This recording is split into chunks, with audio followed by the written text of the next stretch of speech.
All right, everyone. Aloha. Welcome. Ghosts of Hawaii. You know who.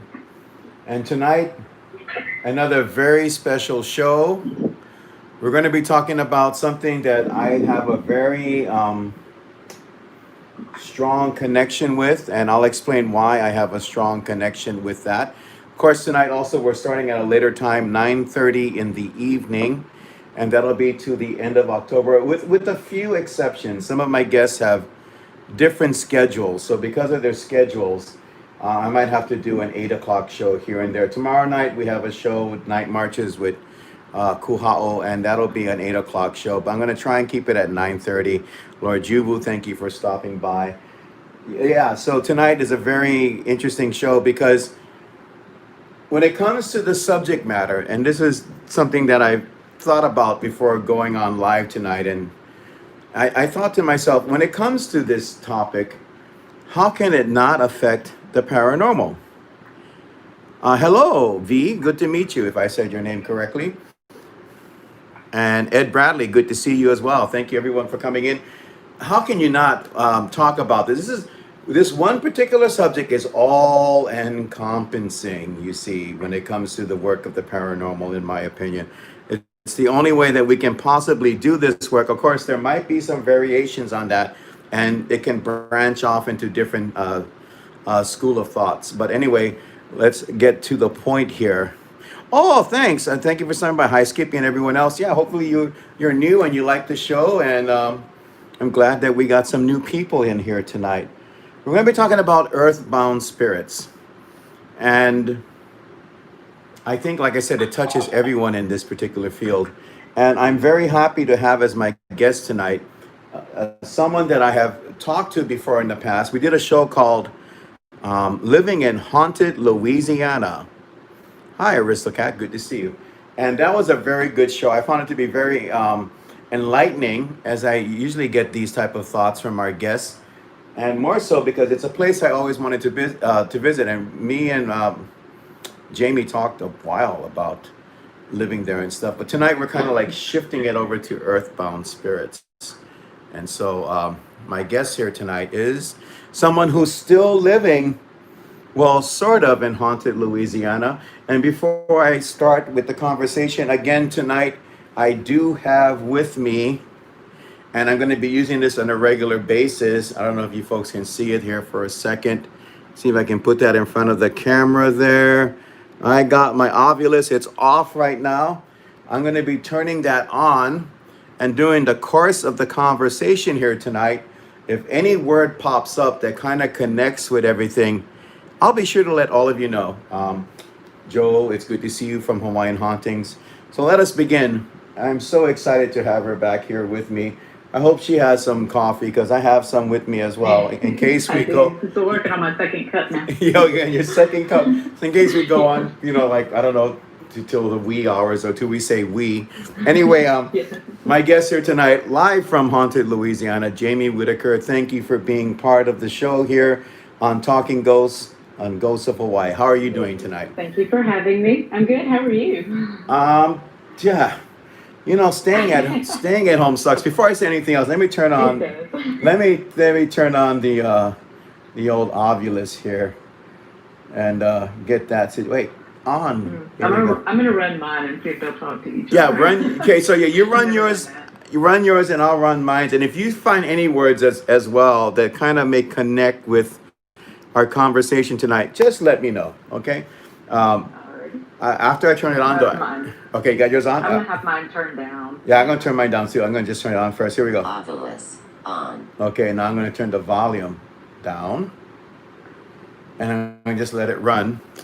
So, yeah, I'm doing. Ovilus on. Then Yeah, let me let's. turn mine You know what? down. It'd be interesting. One night I'm gonna do a show with just the Ovilus devices talking and see what happens. But we might have to have some patience with that. But yeah, let's get into tonight's topic and everything. Like I said, oh, it's okay over here. And on top of that, it's hot. Like, ugh, I can't believe it's hot. And so when I do these shows, I have to turn off my air conditioner and stuff, and it just drives me crazy. But besides that, I'm okay. How are you doing on your end? I know it's close to the Halloween season. Are you feeling the It Halloween is. vibe?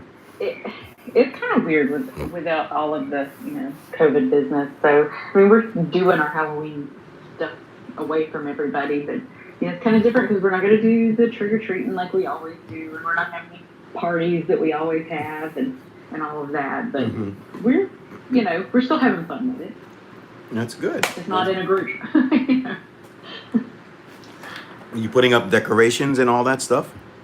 I am. I have one of the little light things that switches up the pictures and stuff like that on the wall. So yeah, it keeps the kids entertained. Do you have any of those singing pumpkins that I've been seeing all over the place on social media? Do you have any? No, You don't have any? I don't have anything that makes noise. Ah, okay. Well, again, it is just so good to have you here this evening. And yeah, like I was saying earlier, for me, it's like I said, how can you not talk about earthbound spirits? They're just they're part of the background. I mean, the reason why people are drawn to the paranormal. If there were no earthbound spirits, Right. there would be no paranormal. Basically, I really don't think that. Well, I mean, there would still be. I guess there would still be the entities that we get, but the earthbound spirits are what really got me into most of what I do in the first place. ah, okay. You So, know, they're the ones that get your attention and talk to you. It's like, oh God, what are these noises and that sort of thing. So mhm. that's what we all definitely, I agree, that's what gets our attention. Definitely, I think the spirit guides and other elevated ascended beings are, there's that very strong connection with them, maybe with observing us and stuff. But I think that the earthbound spirits, that's the closest thing we have to us for the most part. Although some people might say, well, there are nature spirits and other stuff, and yeah, I can, I Yeah, can. there are, and I see them too, but they don't share that human aspect. They're a little bit different than we are. hmm I agree. Have you run across a lot of nature spirits and stuff as well? I see a lot of them. They're everywhere all the time. Of course, you have certain areas that are more active than others, but it's the earthbound that you don't really see as regular. They cross over or they don't, and the nature spirits are just here, kind of doing their thing all the time. Yes, I tend to agree with that as well. And I also think that different types of spirits give up the different types of energy or signs of presence and such. I noticed for myself, and it depends too. It depends why these earthbound spirits are. Each one has their own set of circumstances, but some of them are their presence, and I don't know if it's a. So you can let me know about this. I don't know if sometimes their signs of presence, their energy level is so strong is because they want to try and communicate with us. Is that part of it, you think? I think so. Most of the time, if they're having trouble communicating with me, I have guides that if they need help, they bring them to me. But I think I don't see a lot of the manifestation where they move things and that sort of thing, because I have a gift where I can see them without them going through all of that and using all of that energy. But I think that when you start seeing things moving and stuff like that, that's them definitely trying to get our attention for whatever reason. Mm-hmm. Like I said, it depends on why they're still here. I understand. What was your earliest, for you, one of your earliest encounters with an earthbound spirit? And was it just a random thing, or was it like someone that you had a connection with, or anything like that? I haven't actually seen anybody that I have had a connection with. Most of, and it goes back as far as I can remember, I have seen spirits and entities and stuff like that. So, but it's only been about the last 10 years that I've actually started communicating with them effectively. I mean, you see them, you can kind of acknowledge them, kind of freak out when you're younger, but I don't know, it's been, like I said, it's been about 10, 12 years ago I actually started talking to them and stuff like that. And, I started writing it down because, you hear these voices and you're like, okay, well, if I'm going to go crazy, I'm going to at least have a log you know, what's happening. And then you start getting names and things of people that actually existed. So you're not, at least, I knew I wasn't completely crazy. It's okay. Hey, you know what? I think everyone comes there to their conclusions about the paranormal in their own ways. I Hmm. mean, I think just like people, various types of people that reach out for whatever they feel is important in life. I know that the spiritual is the strongest thing that we reach out for, and we want to have something involved with that. I mean, we want to understand the next phase of where we go from here and such. Right. The thing about Earthbounds and everything that I found interesting is that there's always the classic example of a spirit being here because of unfinished business. I mean, and Hmm. as an example, in this field that I'm in here in Hawaii, uh, there's a couple of examples of earthbound spirits. I mean, famous earthbound spirits. The ones that come to mind, the three biggest ones off the top of my head, just to say it, that are very well known. Well, the first two that I can think of is Therese Wilder. The other one would be the tragedy at near Aloha with Didi Bustamante, and then everyone likes to talk about the jump rope girl. So everyone, Yeah. so like this, I mean, these are just examples that I give to people, but I think one of the most well-known ones, not well-known ones, are like the first two. The third one people talk about, and and there's other ones. You can go on from there and say other things, but not really nail it down, like the Mojina from Wildlife Drive-In. But that's taken into a different aspect. But there are these spirits that remain and stay here, and so we kind of wonder, but then again, it just kind of makes sense in the ones that I mentioned, like something big happened to them, Jamie, so that's why they're here. But Hmm. in your opinion, I'm sure it's versatile. I mean, the whole subject matter, reasons why they're here, there's many different reasons. Or do you think that it kind of like narrows down with why they stay around? Yeah, I mean, there's when it's like a tragedy, then there's at least the memory of the energy or whatever that sticks around, whether they cross over or not. I think there's still that residual energy that can be seen. Um, now, I haven't actually run into a whole lot of those residual energy type, haunted area things here, but I don't really go looking for them here. The ones that I've come across are all the ones that just, they cross over and they think that seems to be it. I don't even know that they're in the area that they died in, if that makes sense. It's like they're brought to me. So, I haven't experienced a whole lot of like what you're talking about, Hmm. Well, that's interesting. So, but I had I don't go ghost hunting though. It's like they they come to me. So like you're at, okay, so let's look at an example of that. So usually, what is it? This happens at home or something, or various places. it, it's everywhere. I run a cleaning service, so I'm in all kinds of houses and areas and buildings. I do vacant properties when we go on the market and new construction and stuff like that. So it's just everywhere. But this Louisiana's full of a lot of energy and old spirits too. Um, so it's just pretty much everywhere. We have some of the old neighborhoods with uh, some tragedy, some that goes back to Native American, and I haven't really thankfully I'm glad I haven't dealt with anything Native American too in depth. Um, so it's just everywhere. Okay. Like spirits are everywhere.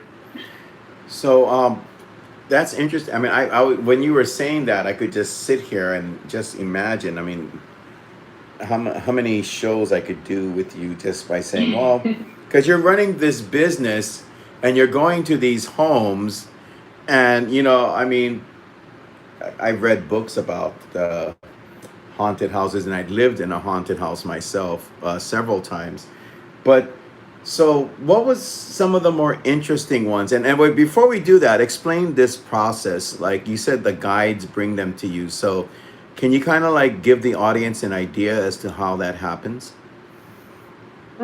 I just start getting like images in my head and kind of just, it's not always, sometimes it's voices, but Mm-hmm. more often it's like watching, almost like watching a movie or Mm-hmm. something.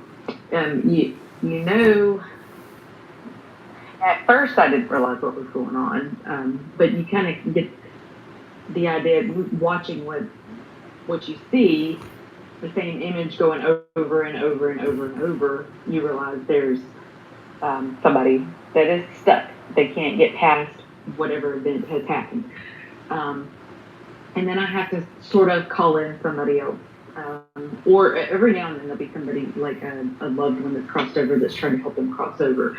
But I'll have to call in a guide or a guardian to help them, kind of make them aware, because as a spirit, they're not aware of what's going on. Um, that's kind of what I'm getting more of lately. I used to get just people that, it happened and it happened so fast they don't realize type thing, or they're in denial. And of course, oh, I had something else I had to do. You have to help them kind of let go of it or whatever. I've never been able to. Um, there's never been unfinished business where they told me something and I had to go deliver a message or anything like that. But you kind of have to let talk them through the process and tell them they have to let go. And, it's okay. Now you move on to spirit now, kind of thing. So the hard ones are when they don't realize and they're stuck, because they're literally not aware that they've crossed, that they're dead at all. So they can't cross over until they realize that. I was going to say that as far as all you actually saved me from asking another question when because I was going to say if they had anything that they wanted to say to a loved one or anything else at all. And but do they ever try to tell you, like, as far, okay, if the ones, okay, have you run across those that already know they've passed? Have you run across those? I have, and they're kind of stuck here. I've had them where they're just angry. They, had things they had to say. They had things they wanted to do, or whatever. Or, more so, you have the few that are scared to cross over because they're scared of what's going to happen on the other side. Um, but more, I've gotten the ones that aren't ready for one reason or another. Um, and it's weird because time doesn't seem to be the same here as it is for them. Mm-hmm. So when it's fresh in their mind, it may have been 30 years ago, you know. Um, so they don't realize time. The time is so weird, like it's not a thing or whatever. Um, so you kind of talk to, it's like there's nothing they can do at this point. I've had some that they thought they had unfinished business, and the people that they have their unfinished business with, they've already crossed over. So you have to get them to realize they have to let go of all this human business and go on and let it, just like I said, let it all go. Do you think that time is faster for them or slower for them on their side? I don't know. It's just like it's. I don't know. I don't think. I don't think it's a. I just don't think it's a thing at all. Like it has to be faster because they don't. If the spirit doesn't realize that it's been dead 30 years, it hasn't even. You think it has to be. I don't know. If they just don't realize, or maybe I don't know. Maybe they're stuck and don't realize time is going at all. I think time is just like a human. I think it's a human thing. Something that It's our we experience that we've made up or something, invented or. right, not necessarily invented per se, just a way of our keeping up with human things that Mhm. just doesn't necessarily exist on the other side. I've heard stories, including from some people that I know that have passed away, that when they transition over and become ghosts, that they seriously, this whole thing just baffles me. But maybe not in what I'm going to say next, but some of them that are on the other side, they chose to look different. Like a lot of them, and it's interesting because some of them don't necessarily do this, but a lot of them tend to appear younger, than they Right. were when they died and stuff. And then again, there's some that are just like they died as old people and they show themselves as old people. So Hmm. what do you usually see? Do you see them? You think the way they look like when they pass, or do they look? Um, are most of these spirits look younger, or what's the case with that? Because that's something that's kind of fascinating to me to think about. When I see spirits, I tend to see them as energy. I don't really, um, I don't see a person like Okay. a human. Hmm. Um, if I see every time that I've ever seen a human looking spirit, it has been a trickster trying to be something that it wasn't. Okay. Um, I can see the spirit, and then you kind of get just images in my head of what they looked like when they were alive. But it is usually relevant to whatever they need help with. Hmm. If it's not relevant to what they look like or whatever, I don't see anything but energy, like an outline of a person, of whatever energy they were. And I mean, people are the same way. I don't really see people quite the same either. I usually see their energy with it, more so than the person. Mm. Okay. Well, that's I don't know. fascinating. It's something to pay attention to. I think it's like okay, just for my next experiment, I'll see if I can see what they look like. Hmm. Hmm. Um, people have told me. I mean, I've conversed with of quite a few psychics, and some of them are able to, see them for who they are. And there's things that baffle me, like um, how do they wear clothes? Or one of them told me that. Yeah, right. Well, one of them told me that there was this luau that they had, and I don't know if you know what a luau is, but that's when people get together. They have a feast, and everyone sits down. It's a joyful celebration here in Hawaii. And Hmm. so this person that I used to do talk shows for on their website explained to me, she's a very gifted psychic, that she would see the Hawaiian spirits gather, and then they would sit down and have a luau and they would eat. And I'm like, how do they eat? How do they make food show up? You know what I mean? So the other side Right. is so fascinating. It's like, how do they do these things? But it's just something that I guess is there, and I just kind of go with it and such. And but yeah, Well, it's a fascinating thing to think about. How the heck do they it make food? seems like, well, when I'm seeing stuff like that, it's usually like a memory. It's like what has happened before. So I don't know it. I don't know if they're going through that at this Oh no, she told time me. She told me or they're doing it. They're actually that doing. at this time. See, usually Yeah. what I'm seeing is what they have done. Right, right, So I'm yeah, not really seeing what they are doing. right, right. I get it. I was like, why did they go through? Why do they do that? I know they do, but why do they keep going through those motions? I think it's probably because it's like the more happiest part of their Yeah. their lives. And my friend 13 Souls just said soul food. Yeah, with a little skull at the That's little awesome. Halloween humor being thrown into the picture. As an example, I think cemeteries are haunted very much so. Some people might come up with all these creepy ideas and legends and all this stuff connected to the area and stuff. My personal opinion about that, the reason why this is an example of something else, or well, similar to that, is you know spirits may haunt their grave or be around their grave because think about it, okay, just think about it for a second. That is their last personal connection to this world. It doesn't get any more personal in that this is my earthly remains. This is where people come and show me love.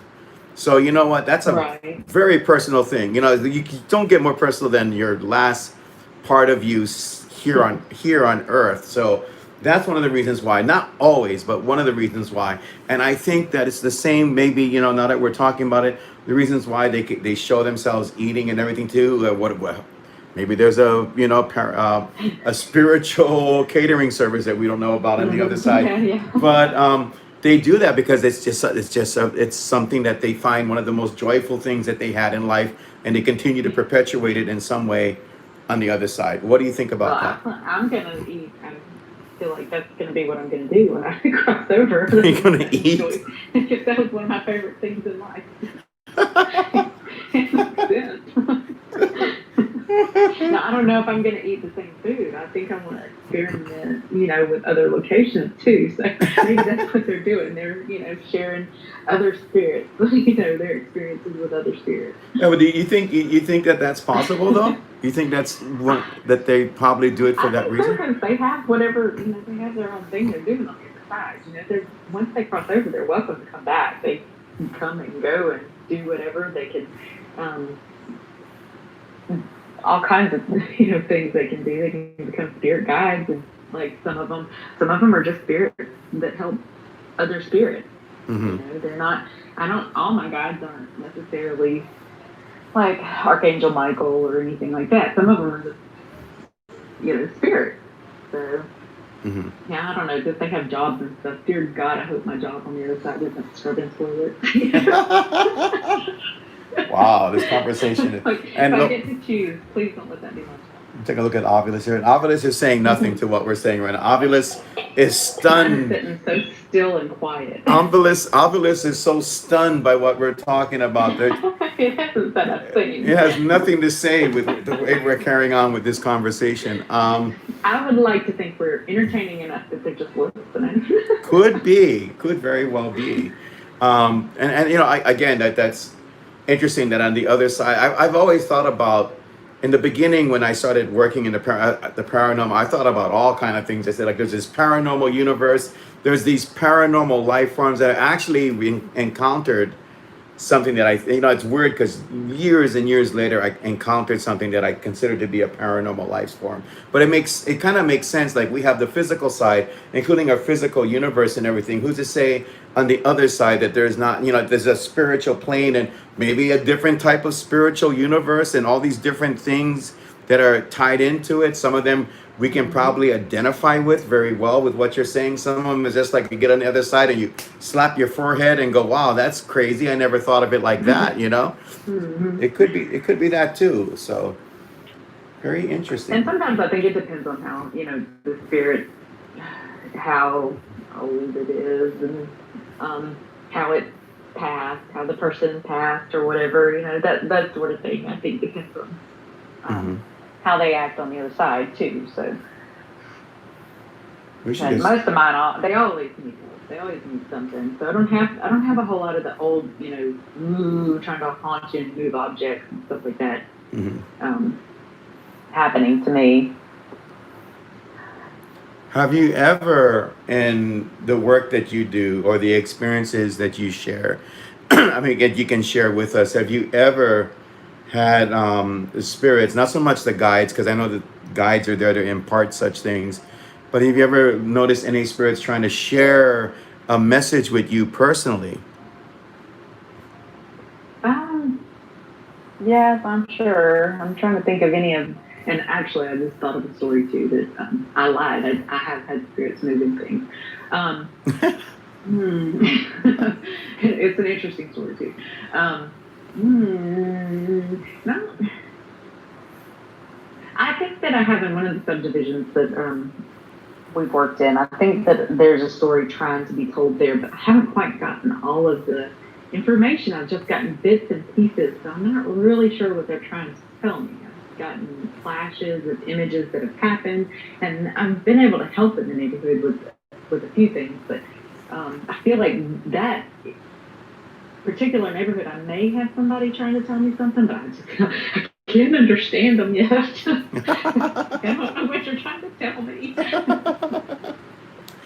So I'm still learning. Oh no, that's fine. That's absolutely fine. Um, I was doing a show last night. It had to do with, well, it was an unexpected show, but sometimes I just pop up on YouTube. And by the way, hello to everyone that just said hi and popped into the room.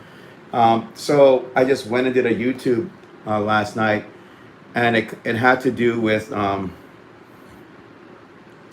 something that happened on my other show that I did, Ghost Scary Stories of Old Poly Road.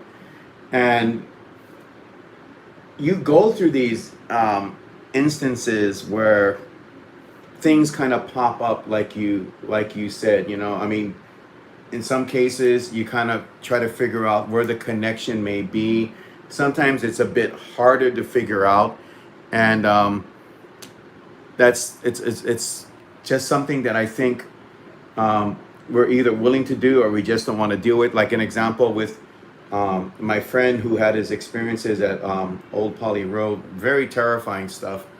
He's still affected by it years later.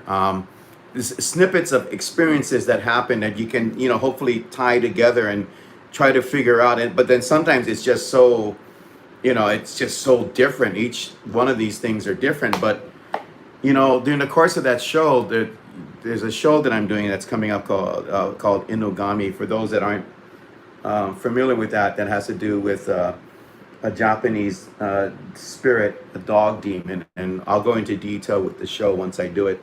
But it has to do with a dog demon, and during the course of that show, um, the sounds of dogs showed up, and they weren't your happy Snoopy doggies or anything like that. These were pretty intense, and there were this again, just these little snippets of things, and sometimes they're a bit more. I think some people can figure it out a little bit more easier. Like that was an easy association. It's like boom, dog, boom, Inogami.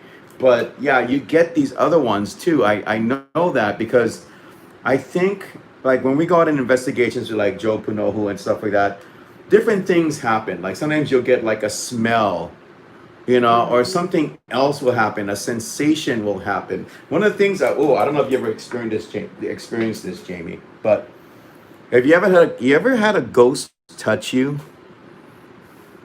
They don't usually. It's Okay. like they can't really get that close to me. Um, Hmm. I don't usually have anything physical in my personal space. I don't know, and I don't usually have disembodied voices either. It's Hmm. funny because I think that would terrify me. It's Oh, like I've heard the them. voices Yes. in my head, but the disembodied voices Hmm. and physical touching you, I think would terrify me. It feels like, and a lot of people have expressed this as well. To me, it feels like I was standing under this tree that's haunted, and I could feel like it's not the first time it happened to me, but it was very, very vivid. It felt like spider webs. So the moment it happened, when I felt the spider webs, I had brand new batteries and everything in my camera. The camera just went whoop and went out, and I just turned on my flashlight. I'm looking all over the place, and it's just not there. And I move around and I move away from it, and then that feeling again. And you just, try and for those of you that are listening right now, take your fingertips and put it really gently against your arm, up and down. Really, really, you feel that tingling, but really, really, the tingling sensation. That's what it feels like. Go ahead, Jamie, try and do that. You feel that tingling, ooh. No, thank you. That's what it feels like. Stay out of my space. Yeah, stay out of your space, Um, no, but I had to say that. I'm gonna Sorry. scream like a little girl. Yeah, I guess, I'm so sorry. I just wondering if they did that because I mean, how far? It's okay. Getting back to everything. Sorry for a little segue. How far have spirits gone to try and get your attention, or is this always the case where the guides bring them in? I mean, have there been any cases where you're out and about doing your business and they just kind of come to you without the guides? Well, I think my guys have always been there, but I haven't always understood them. Now, the one that did have actual physical things happening inside the house, it was before I was really understanding what was going on and stuff. Hmm. And we were cleaning the house, and we kept seeing wasps, and we kept seeing things out, you see the things out of the corner of your eye, and you just write it off as, whatever, you're tired, it's nothing. So we found the attic. You go upstairs and you find the attic door is open. That's where the wasps were coming from. So we go up there and we close the door. You get to the bottom of the stairs and you hear the door's open again. So I was like, okay, just the house is shifting or whatever. So you go up there and you close it again. And that happened several times. And the last time you hear, I know that the door was closed. You close the door and you pull on it. You know the door is closed. And you hear the handle turn and the door open again. And, a couple of wasps fly out. So, it just got the creepy vibe in the house and everything. And it wasn't threatening. It was just creepy. Like there was something there. So we do our thing. We get out of the house and come to find out the guy passed away. He fell off the roof. He was not at the house when he did it, but he inspected houses. So he was like a roof inspector. And wasps flew. He was on the roof and wasps flew, and that's what caused him to fall off the roof. So I felt like at the time I didn't understand it, but later, you find out the story behind it, and you're like, oh, well, it makes sense now. Then I felt bad because I didn't communicate with him at all. It was just terrifying, to have something physical happen in the house. I have always seen stuff or whatever, but for things to be happening physically inside the house it was scary.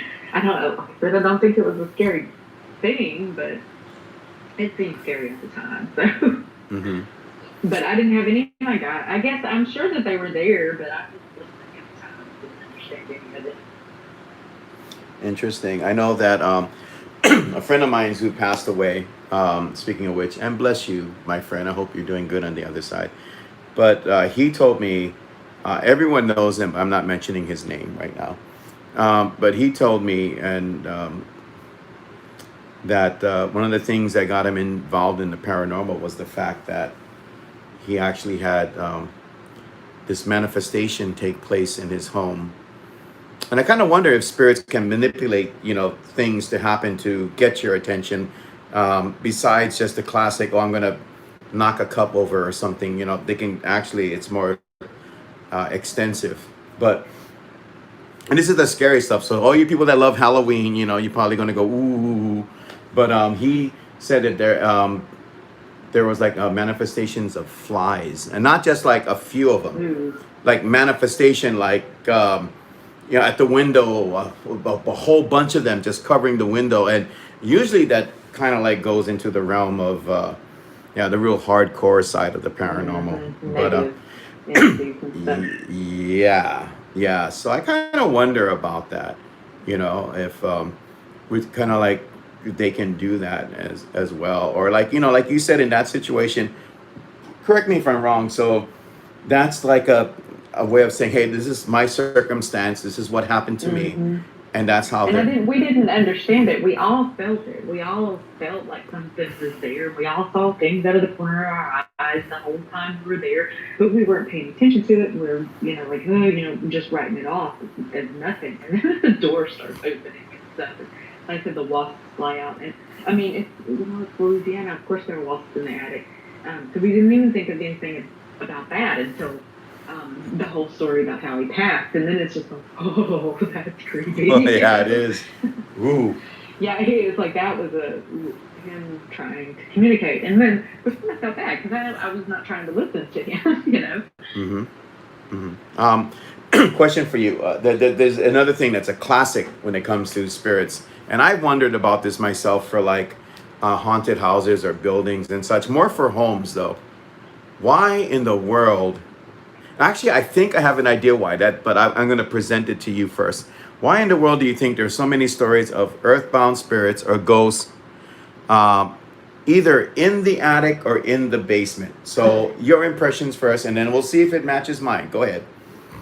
I think that when we are afraid, and attics and basements are kind of just naturally scary areas because they're dark and creepy and cobwebs and everything, I think that produces more energy, and that all spirits need energy to manifest. So that would be my theory. I don't know that for a fact, but that's my theory. They need energy, and then we provide it when we get all scared. Okay. Mine's is, and that's a good one. I like that. And I tend to agree with you as well with that, with what you're saying. And I seen some really cool stuff on YouTube. I seen one where these people were doing an investigation, and they were, I've been able to capture it only a few times myself. But I remember getting spirit mist with my infrared. I don't know why I don't use my infrared more now, but anyway, these people were down in an attic, and it showed like spirit, a real spirit mist, just moving around and using intelligent patterns to let people know, hey, I'm down here and stuff. I know there's an instance with Joe Panojo where we were driving in one of my YouTube videos, and this mist again showed up and appeared to show itself to have like an intelligent pattern to it. But with that said, getting back to homes, one other reason I think they do this is because not many people are up in their attics, not many people are in their basement all the time, and it gives spirits a little bit more room to do what they want to do. And of course, there's other things that could be said for basements as well. A lot of these places have areas that have electricity in it. You know, things that are there. You know, circuit boards and stuff like That's that. true. Yeah, That's true because a lot of a lot of the power lines for the rest of the house are run through the attic, and I guess basements. We don't have basements here. You know, they would get flooded. We don't have a whole lot of those. yeah. And I think that's another reason for it too. It's like you know, people aren't always in their basement. People aren't always in their attics as well. Mm-hmm. And then, so I think part of them are like, I'm going to hang out up there. Oops, I made noise in the attic. They're going to hear me. Or I don't know if that's the case, but I think that's part of it. So that's why I had to ask your opinion about that as well. Have you ever at all met anything? Because we talked about that earlier. You mentioned it earlier. Have you ever met the imposters that are Oh yeah, trying to be trying to be a spirit or something as well? I have. I have. It actually manifested in it. I had two of them. I don't think they were the same thing. They looked like my son. Out of the corner of your eye, you would see. I thought he was up out of his bed when he should have been asleep, and it happened several times. And even knowing what I know, I would still write it off as it's just I'm tired. I should go back to bed. But then when other people in the house say something about it, and you're like, okay, so Hmm. it is something. And I had to cleanse the house. Um, don't know if it. I don't know that if it followed somebody home or if it's just attracted by the energy or what it is exactly. Sometimes that attracts these things, but they're never. To me, they're never good. Imposters are never good. Hmm. Anything trying to get your trust, gain your trust through, especially acting like kids. Kid ghosts terrify me. They're just they're the scariest to me. I don't know. It can't be. I don't think it's a good thing if it's them, impersonating something, especially somebody else you know. Hmm. Definitely, I agree with you on that. um, and that is why I say over and over, okay, people, if you're listening out there, and over and over again, don't ever tell me that you have a cute little child running around your home and it's Mm-mm. all adorable and it's all nice and it's all okay. Because, I mean, Mm-mm. honestly, I believe children, they're angels, there are better places than this, and they will go there right away and enjoy all of that. Hmm. Um, If they don't cross over immediately, yeah, then there's something that has happened that's so tragic yeah. that and I have encountered young spirits, but they have a different vibe. This one had a bad vibe. You just knew it wasn't good. Um, I have had to help, but they're usually stuck here not because of themselves. They're stuck here because of the tragedy of whatever happened Mm-hmm. for somebody else that they're particularly attached to.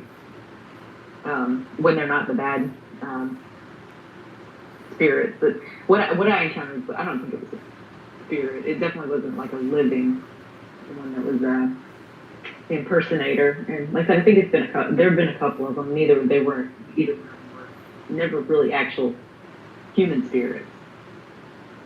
I just heard someone say it won't work on your side. I'm sorry. It could just be me. I don't know if the people in the audience will hear that. Sometimes I get that. It's so freaking weird. I mean, I'll go out and sometimes we'll have a shared.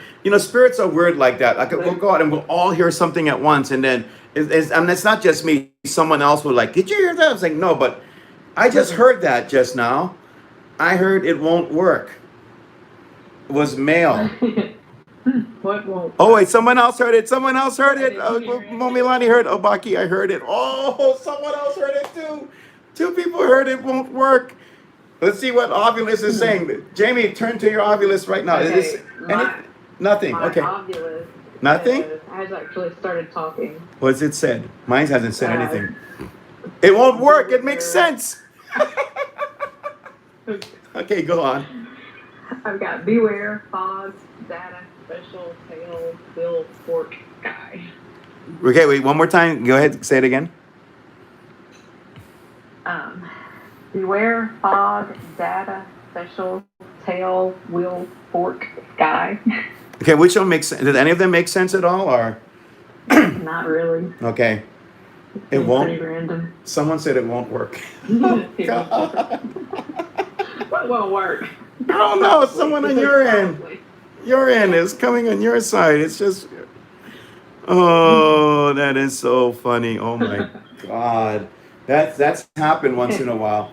They That- don't want to talk to me. They just want to talk to you. No, that's not the case at all. I mean, I've actually, when I was a host of another talk show, we would talk like either before or after, or sometimes during a taping of something. We're just in conversation. And this is on the phone, and then a voice just pops in the middle.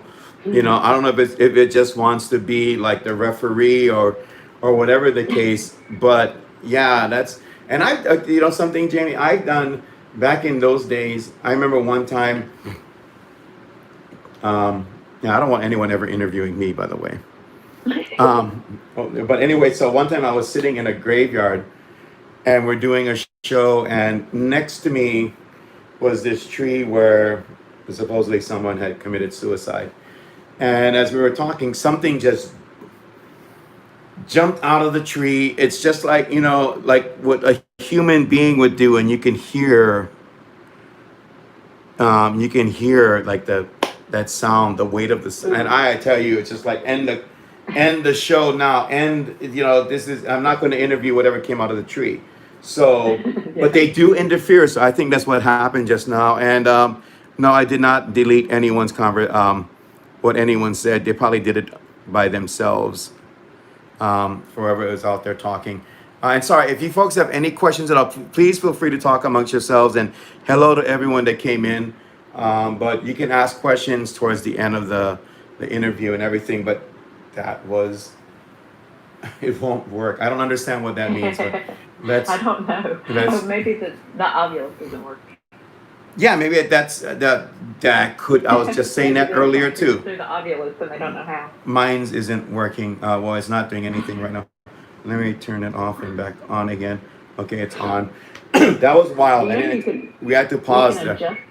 We had to pause. Yeah, we'll have to go back and listen to the thing again. You can adjust in settings. You can adjust the strength or whatever of the sensitivity or whatever. You know what it just said? It just gave me a letter. It gave me D. But you know what D stands for? No, but D Momolani. Yes. D Momolani. D. Someone's trying to say hi to you, D. I know you're watching right now. Pardon us, folks, while we go through this slight intermission with our conversation here. Oh my God, that is just so crazy. Here's a question for you. Have you had any interesting yeah, that's your name, Mo. They said D, right? I don't understand that, okay? I don't. D, when I get you as a guest on the show, we'll run the ovulus again. Have you ever had any Halloween experiences with Earthbound spirits? Not really. Really, of all nights? Halloween, I'm pretty cautious around Halloween. I don't go looking for for anything around. I don't go looking for anything. It just finds me. But especially around Halloween and stuff like that, I try to keep my guard up pretty well. Because there's just so much human energy. Was that you? Here. Yes. Okay. I bumped the. Yes, I bumped the desk. Okay. That time that was me. That did work. Okay, go on. Hey, my spirit box just said Halo. Oh, cool. Halo. Halo, interesting. So Yeah, that's good. yeah, that's a nice word. Halo constant. That's cool.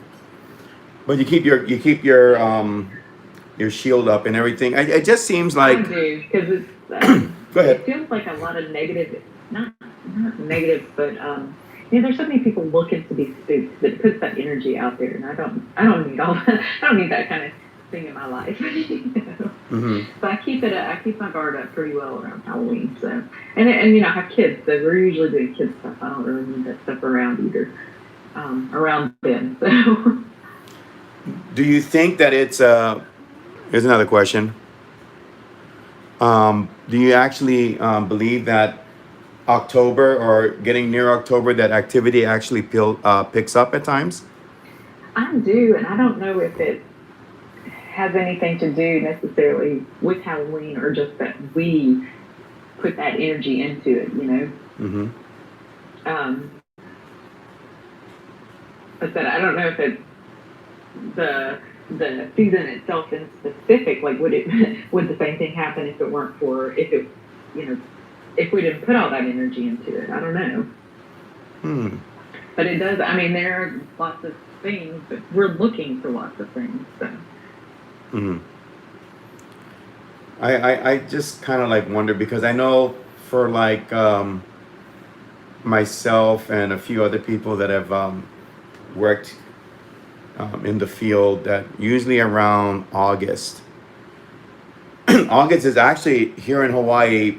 August is a very scary month. I don't know why. It just gets really intense. And I've actually been to places where, like this past August, where I went to go visit Morgan's Corner.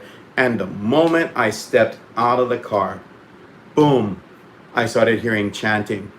And I was like, oh, this is just not, and usually Morgan's Corner is not where you hear the chanting and stuff. Morgan's Corner is not the area. What happens is it's up the road from there, from Morgan's Corner. It's at Judd Trail. That's where you start hearing chanting and stuff.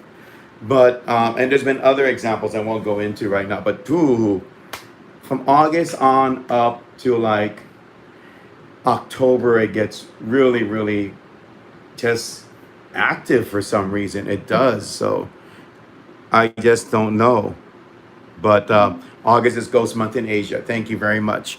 So there you go. And of course summer. Yeah, that could be. Yeah. Summer is like that too. Have you experienced like or do you think that there's certain times of the year, Jamie, where you experience things more than other times of the year? Probably. Yeah, when the weather's nicer, a lot of stuff. Like the outside type, with the forest spirits and stuff like that, picks up. You're out in the playgrounds and that sort of thing. It just really happens all year round for me. It's just Really? all year round. It's Wow. something. And they follow me into houses, stuff like that. So it's kind of there's not really a specific time that I've noticed that it picks up for me. Now, around like Christmas and Thanksgiving and stuff like that, I'm just not really paying attention to them that much. So they may be doing their thing around that time of year, and I'm not noticed. Like maybe we're just noticing the rest of the time of year because you're paying more attention. You don't have your mind elsewhere with other things so much. So far, it's only said D. Anyway, so do you feel that the reason why these spirit guides they show up is because, or have they told you that it is your choice to try and help them to cross over? Is that what it is, or do you feel that that's just a personal thing that you've gotten out of your experience? How does that work for you? How do you translate that? Um, I am not sure, but I've always seen entities, and I think that I don't know. Maybe I chose to do this before I came here. Maybe that's my purpose of being here because I do have this gift to hear them and see a lot of my guides and communicate with my guides to help them cross over. So maybe that's just I think that, and because I'm not scared of them for the most part, I don't know if I'm not scared because they've always been there, but um, I don't know. I feel like that's just my kind of my purpose. That's my thing. I don't know if it's because I've accepted that it's my thing or what. Mm-hmm. Interesting. I know that for myself and my roommate, we've done 3 of them, and one of them was actually incredible, which was at in Kaimuki at a very famous bridge. So most of you that are from Hawaii know about that bridge. And there is the spirit of a girl there, and uh, ended up, it's a long story, but we were using an EMF meter that night, and the spirit was actually able to use the EMF meter as a way to communicate. And that's not the first time that's happened, but it's very interesting when actually 2 of them were like high profile locations. But it's very interesting when they're able to use instruments, like even what you said, that wasp was a way of saying like I'm using something to. That was very interesting. I didn't realize until later. So Yeah, I that's know, and that incredible. got me thinking I should pay more attention because at that time I wasn't really doing like what I'm doing now. Hmm. I wasn't putting the signs together like that. Paying attention to um, the things going on in your environment that. And I sure wasn't trying to listen to them. I was like, no, I'm writing off all these shadows as human things. Oh, I'm just tired. Or, oh, that was just, a bird I saw out of the corner of my eye or whatever. Hmm. Trying to write it off as, not, still not trying to think about it. Could be a spirit trying to, get your attention or whatever. Hmm. So is this like a thing that's when you encounter these situations, are they is there a consistency to them, or it's just an occasional thing for you, or something like that?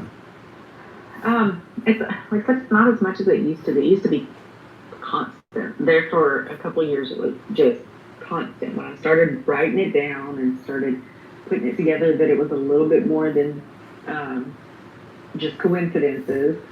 Um, and then they suddenly they all slowed down. It didn't completely stop, but the crossovers um, almost almost stopped. I just get the more difficult ones now that don't realize that they're stuck or whatever.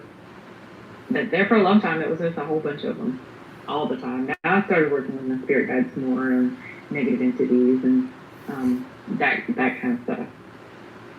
Ah, okay. Do they gotta ask, do they ever show up in your home? They do. And Don't. what is that like when they show up in your home too? So go ahead. Usually when they show up, I know that my guides let them in. So it's like, okay, what do like I have a cat that hangs out. I haven't seen my cat in a couple of weeks. There's a cat that shows up here, and until this apartment, I've never really seen animal spirits. But they show up. That like I know my guides let them in. So what is it that they need? And sometimes they're just kind of passing through. They don't really need anything. They just they're there and then they go. Um, so I feel like we definitely don't understand all of what they're doing on the other side, and they're just doing their own thing sometimes. Well, at least, I won't get into details with that. But I know I had a friend, um, and this is disconcerting, but it's like these unexpected visitations. And I won't go into I'll just say they're very disconcerting when they happen. It's just like you're going about your business, and then boom, they show up. And she's got some powerful very extremely powerful spirit guides. But I don't know. I just think sometimes maybe the spirit guides, if that's, this, they're, maybe it's part of the learning curve. They just kind of like step back and say, well, you have Yeah, to, let it happen. let it happen. You have to, you ever feel like that's the case? Like, well, you have to experience this, Jamie. So we're going to let this happen. Do you ever feel like that is the I case? do. I do because, like, I mean, and one of the, I picked up an attachment at a cemetery, and I mean, it wasn't very bad. It was just a little thing. Um, and I'm like, I know I should have been covered. What in the world is the reason for this attachment was able to attach to me in the first place? I mean, it was easy to get off. Why did my guys let that happen? Because I went in specifically covered, because I was going to be in a group, a big group of people, and you don't know what they bring and so on and so forth. So I'm not entirely sure what all that was about, but a lot of things have happened because of that. I've met people because of that, and I think, I don't know, maybe it was attracted to me and I was able to handle it, so, and other people that were there wouldn't have been able to handle it or whatever. I do think sometimes our guides step back and do let us things happen so that we can learn from it. Hmm. Sometimes I wish they'd be more clear, Mm-hmm. It's like, I don't understand the puzzle that you're trying to teach me here. I just thought I get these downloads sometimes when I call them spirit downloads, so whatever the case may be. Mhm. Sometimes I think if you flip the script on that, Oh, uh, yeah, you get those too, huh? Yeah. So you flip the script on that. So I got this download just now. I think that some of the reasons why some of these earthbound spirits are here is because they have to go through something as well while being here, like what we just said. Something has to happen for a reason on their end as well. Maybe we can right. understand it. Does that make sense to you? Like maybe it has It to. does. But It does. does before they can continue whatever their uh, path is on the other side. My spirit box just said made crossover element. It said what? Made crossover element. Really? Are you for real? Like, let me see what else it said, because it said something else. It said crossover. Mm-hmm. Oh. Indian. Oh my gosh. Oh. Sacrifice blanket. Indian made crossover element. Crossover is just full on. Element full on. Mm-hmm. See what I say about this? On my end, it's just deep. No, and let me tell you something else too. Okay. The particular cemetery that I'm talking about, Indian, may possibly be. Okay. Let's go with that. Go ahead. It could be. Let's talk about it. Go ahead. That's the one. That's actually the cemetery that Joe and I went to. That we heard what sounded like Native American drums, but it's not a Native American cemetery. But there have been a lot of the Caddo Indians were here long before we were. Right. So I don't know. Native American ground was. I try to avoid all of that because I don't understand it, and that's something that I highly respect I try to respect from a distance because I don't understand it. That's something that I found to be interesting, and you're not the first to express that. There's people that are very much so afraid of Native American burial grounds and stuff. I think maybe it might be a cultural thing. I'm not saying for sure, right? But I know, like, even here in Hawaii, the spirits of Hawaii and other spirits, there's like a viewpoint, or approach with caution or something like that as well. I mean, I believe that their customs and everything else that are involved with who they were, and of course when they go through that final process of burial and everything else. I mean, it just could be two different types of energy coming together and clashing, or something else like that. That could be going on. But I know people get that, or maybe it's just a sense of respect for the another type For of me, unknown. it is Yeah. because I don't understand that culture, Mhm. so I wouldn't know how to show respect And and I don't want to offend anybody or anything like that. So just let's stay away from it and respect it from a distance, and I won't mess up, right? Have you felt any type of energies near those type of places? I have been intentionally near places like that. Like I don't visit burial mounds or anything Mm-hmm. of that nature. To me, that is different than going into uh, like a haunted location that's haunted by some tragic event because you know what happened. And burial grounds, I don't know. So I haven't been. I try to stay avoid that sort of thing Mm-hmm. altogether. So, is there a difference now? You say that okay, they come to my job, they come to my home. When you go out and visit places, right? I know I've actually met you um, when you were here, and but when you go out to places, graveyards and such, is there? I mean, I'm sure you've run across Earthbound. Have you run across Earthbounds there first and foremost? Not often when I go out like necessarily looking for it. Mm-hmm. Now, at that cemetery, I have caught. I've gotten like similar to what you say, like downloads and stuff. I Mm-hmm. feel like there are spirits in the area that have something to say. I've been several times, and each time it feels like I'm given a piece of a puzzle or whatever. But it seems like when you go looking for them, it's not exactly when it necessarily happens. You want something to happen, you want to be able to communicate with them, and it doesn't happen. It's when you're just kind of going about your business, and that thing, it's like you can go out and hang out for hours and not a thing happens, and then Right. but then you're going about your business and not paying any attention, and then boom, all of a sudden, all kinds of energy and activity and stuff like that. So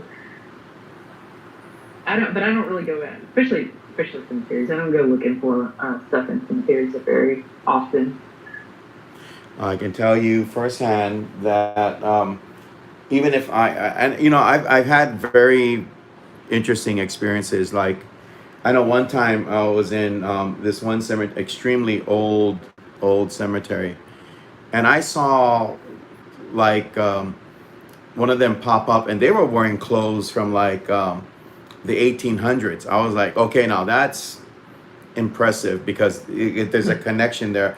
But then there are other times, even though like you just you ever heard this thing? I think it's called the stone tape theory, and what that is like energy being released or getting embedded into the very environment or the Mm-hmm. I mean it can, it's just like how we talk about pohakus with spirits and everything else. It just the energy gets caught up into like rocks and everything else. Some of them I believe are like limestone, and just it depends on the element that is more sensitive to absorbing spirit energy. So when you go, or like when I go into these cemeteries, sometimes you don't even see them, but you've that spirit energy. And I need to do a show on that with someone. You can share your views on it if you like one day. But I don't know if you ever went through that. It's like they're not here, but I feel that energy. Have you ever went through that You feel before? that they were. I tell Yeah. you that cemetery that I'm talking about is, Yes. and I've been into several cemeteries. This one though sticks into my head pretty well. Mhm. Because I went on to a tour, and there were I think 101 of us, and I didn't realize that was the one with the yellow fever mound. That's uh, huge burial mound, and you're standing there, and the ground felt like we were standing on beehives. And I feel energy, but never through my feet. It's usually through my hands. And that's what really got my attention at that cemetery more than any other. Any other, you could just feel like, there's 700 people buried there in that one spot. That's a lot of energy, Hmm. and you're buried in one spot. And then on top of that, everybody's walking around and they're not paying a bit of attention when they're walking. And I feel like the spirits were super unhappy about that. And that was the time that I picked up the attachment. So I mean, I feel like the spirits were there and they were not happy about it. And you could feel it. You could definitely feel a lot of residual energy, and just it was, and that time was a really experience all the way around. Mhm. I find the most interesting ones at times. I'll share this with you. This happened only a couple weeks ago. I was at, for those of you that live here in Hawaii, be nice about this, okay? Don't go running down there and looking for yourself.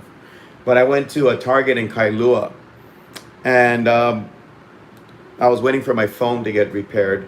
And so there was time to kill. I was like, I'll go look around different places, end up in a Target. As we were pulling into the parking lot, I saw this area that was fenced off that had like tea leaf and everything. And when you see that, because there's another place that's like that I saw before, not only once, but several times, that usually is a sign that Evie or something was found and they put it in one area to show respect and they put tea leaf and everything there. When I went into that Target, okay, I'm a guy, so I'm not going to go hanging out in the boutique area or anything like that, you know. Even in the food court, I go straight to the electronics. Oh, look, bright, shiny, good, make me happy type of male intellect, right? So as I'm going there, all of a sudden I just feel like this heaviness, you know. I mean, and I didn't quite put it together.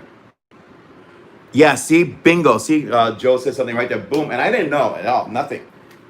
Go to the Target, and I swear, man, I could just feel like someone stuck a straw in me and went and just kind of like sucked my energy or was just affecting me, and it just discombobulated and all these interesting words to just express this feeling. And it's just like, dude, I told my friends, hey, I love looking at all this stuff, it's so cool, but I'm not feeling cool right now. So I just boom, stepped outside of the store. Okay, gotta go. Well, see, and then we stepped outside the cemetery, but we didn't even remember. My friend and I didn't even remember walking out of the cemetery.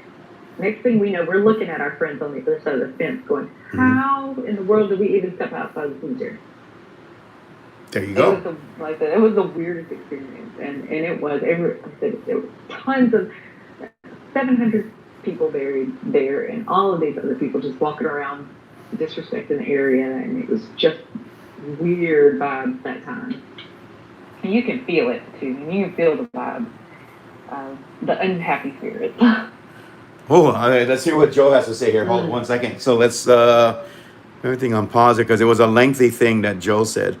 Man has 88 fingers. Let's see. I walked in there one day and was literally filled with rage. I was seeing red everywhere and had to leave because I wanted to scrap everyone non-Hawaiian there. Now, let me tell you something, Joe. I did not feel like I was having a very happy, fulfilling experience, and it felt bad. And you know what's interesting too? Let me just add to that. Think about it for a second. I'm expressing the area at the electronics department. What would there be at the electronics department? A lot of what? A lot of energy, right? Energy. A lot of energy. And you know what? I'm sure I'm not trying to give you folks a picture in your head, okay? I'm not trying to give you folks a picture in your head, or maybe I am. But imagine when that store closes down and they turn off the lights. I wouldn't be surprised if those screens turn on and crazy things happen. That's how incredible it was over there. Go ahead. The my app just said computer. Mine just said leg. I don't know. I had to turn it on again. It just said leg. Computer trust. Okay. Like get away from that electronic. Oh yes, bingo, bam. See, aren't you glad I do the Ovilus thing? Aren't you glad? I mean, I just thought about it. You turn on a spirit box, it gets too crazy, but an Ovilus is a little bit more of a okay. It's not as scary type thing. It's just putting out words, but maybe Joe can express this too. When we went up to Aloha, man, that Ovilus was going pretty much crazy and said some incredible stuff at times. But whew, okay, so in all of the time that you've done this, I noticed also that because you talked about going to places and everything, and we just kind of discussed that. But when you were here in Hawaii, we can do a show about you being here in Hawaii too. But let me ask you general impressions about being here in Hawaii. Well, in an overall sense, let's just say first and foremost, did you encounter any earthbounds here? Not really. I've had a lot of energy. There was, of course, there's a ton of energy. Um, but we mostly went to good areas. I mean, there were a few areas that were heavy, heavy. You can kind of feel the heavy vibe. But most of the places that we went were real good energy places. So, Judd Trail, we didn't go when it was there wasn't anything bad happening that night. Judd is up and down. It has a mind of its own. Does what it wants to do. But everything. There's a lot of energy there. For the most part, what I experienced was pretty good energy. What Joe said, what he described to you, does that make sense with what he was feeling? With what Joe was feeling? What about feeling rage at that one place and everything else. If it's a negative zone, does that make sense? Sherwood was No. What Joe shared with us, what Joe just shared with us, he said that he walked into that place, that Target area. I walked in there one day and was literally filled with rage. I was seeing red everywhere, and had to leave because I wanted to scrap everyone non-Hawaiian there. Does that make sense? If you walk into like a negative zone, that's what I'll call it, and then your personality can change in the snap of a finger. You think that's possible? Yeah. If you're picking up on if you're, well, I'm usually pretty guarded about that. Yeah, and Joe's a sensitive, so yeah. Yeah. Kind of when you recognize that it's not your own, kind of shut it down. No, it's a Mhm. I'm sorry. Go on. Continue. I'm sorry. Go ahead. I'll ask you something after that. Go ahead. The one cemetery that we went to, Mm-hmm. not there but here, we kind of had the same reaction. You get irritated. But there it was. Damn! Now I've gotten distracted. Too many things going on around me. Mm-hmm. Are they ghosts? No, I'm sorry. No, it's mostly electronic. It won't work. It won't work.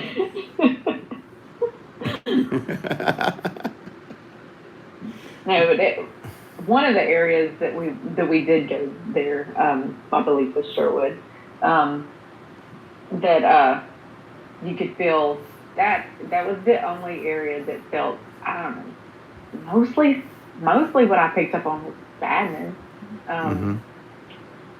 and stuff like that. Other than that, everything was pretty happy. Ah, okay. Joel just said something. He said it's mostly and Kailua is mostly non-Hawaiian. Good point there. My sister who has a male name.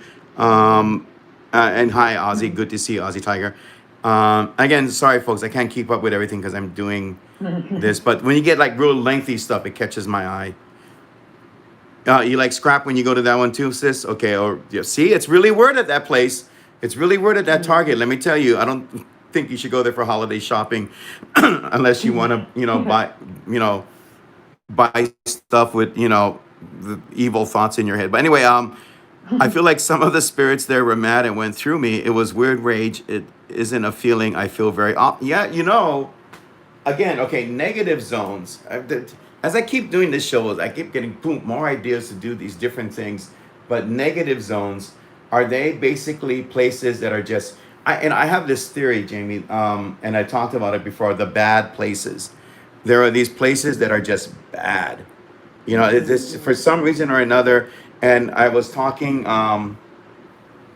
with Joe about it as well, that there are just these bad places that draw people in. Believe it or not, this is just a theory I have, that draw people in to do bad things. Or because something bad there happened, it becomes a bad place. Like we're talking about Target as an example, and the place that you're talking about as well too, this disruption of a place can create this negative zone. Or sometimes the place is just bad. People pick bad places to build things as well. I really believe that. But do you believe that there are some places that are just negative and bad? Your impressions on I that? do, and I do in that same area. I mean, we have also got Civil War history going, Mm-hmm. and then before that, you have, like I said, the Native Americans, which for the most part, they moved from this area that I'm in peacefully, but still doesn't mean they were all happy about it. So, in that one area in specific, the streets all around it and everything, there's just a really weird vibe. Mm-hmm. And and it's the entire area, and it's like so much stuff continues to happen there, and it's like, I mean, the cemetery's been there forever. Why does it keep happening in that one area? I have a feeling, Jamie, that as time goes on with the way the world is today, the possibility exists that we might have more negative zones.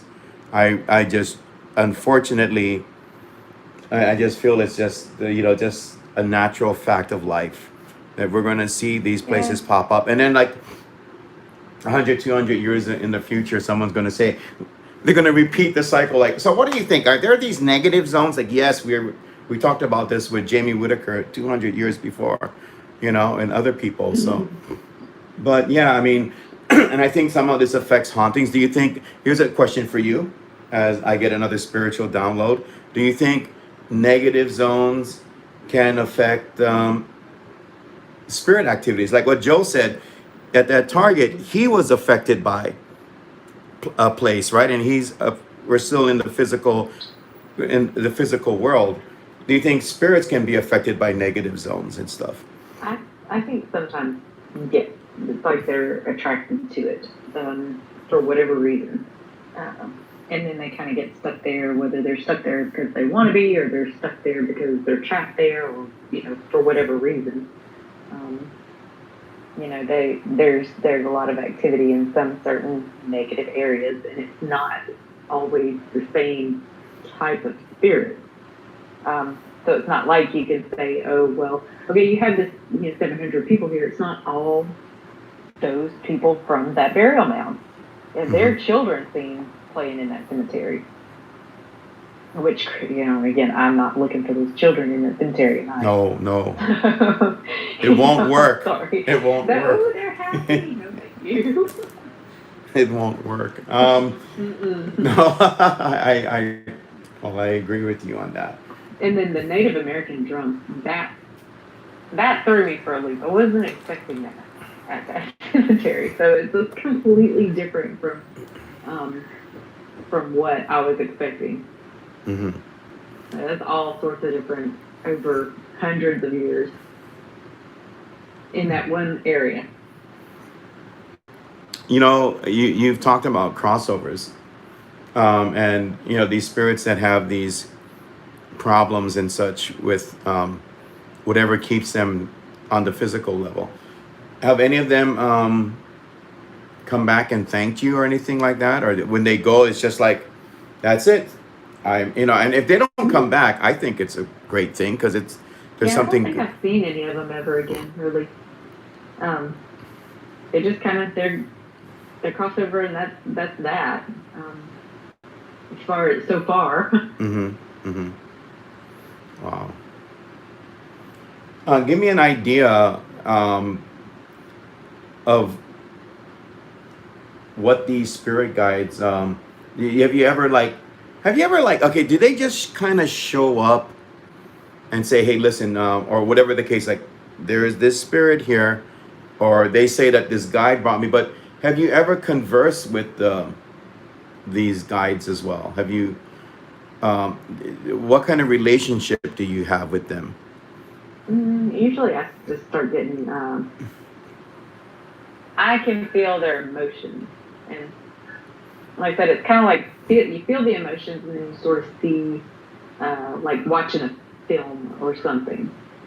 Hmm. You start to see things play out, and what have you. And you kind of get the download on um, what's going on. And I usually call in Archangel Michael, and depending on what kind of spirit crossover it is, like if they're injured or they need healing or whatever, call them Archangel Raphael and stuff like that. So I have my guides that I always call on, but so usually it's just like watching a like watching a film play out for me, Mm-hmm. and that gives me an idea of what has happened. And a lot of times I'll pick up a paper and a pen and start kind of doing some automatic writing, and that'll Oh help yes. it flow and I would stuff love like to. that. So I would love to do a show with you on automatic writing because it just seems it's a truly fascinating subject. Although I have my thoughts on that, and such. But I think it's interesting. it really scared me at first. I really didn't know what was going on. It was As really long as you're not doing what do you call that? Automatic graffiti. Like, oh, look at this wall. You know. let me paint on this wall. No. I just keep it on the paper. I usually use Yeah. pencils too. Yeah. That's cool. That's cool. I mean, I've always, and of course, you see these movies where they use it in highly active locations and such as well, and spirits have different ways of just showing how they feel. I mean, there's the things that we understand and like automatic writing, and there's some terrifying things. I know of a house that was haunted where spirits started showing themselves in the floorboards, and if I was living in a house, I'd be constantly looking at the floor, because all these weird things would pop up from the floor and everything. So spirits have different ways of showing themselves. As a matter of fact, a question I wanted to ask you, and these downloads keep coming. I've noticed in photography, spirit photography, and this is the nice side of spirit photography. That spirits have a very interesting expression on their face. And when I say that, it's like hard to it's hard for humans to mimic that, you know? And have you ever noticed with spirits that they've had like a type of emotion or something that you have not yet recognized, as an example, tied into what I'm saying with I just can't understand what that expression is. Some of it looks like this small smile or something, and they're seeing something that we can't see. Yeah, that we can't really see. That's what a lot of it just looks like. They're not even paying attention to us. They don't see us. They're not looking at us. They're looking at something that's going on in their own Mhm. plane or whatever. Have you experienced? Have you ever felt something like that? Like it's a hybrid of emotions or anything at all with Earthbounds or anything like that? They're usually pretty specific with what they're coming to me for. Mm-hmm. Um, so like I said, I'm an empath, so I pick up on it and I kind of understand it, I guess. They have a purpose when they come to me. Otherwise, my guides pretty well keep them away for the most part. Mm-hmm. I've noticed that sometimes I get like a hybrid sensation of different emotions merged together. Or I can be honest with you, sometimes I don't recognize what that emotion is, and there have been times like when I come home from doing something, it feels like back in the days when I was young. Well, it's just a way of expressing, but not all of it. Going out all night and you came home, you like they call it like an all-nighter.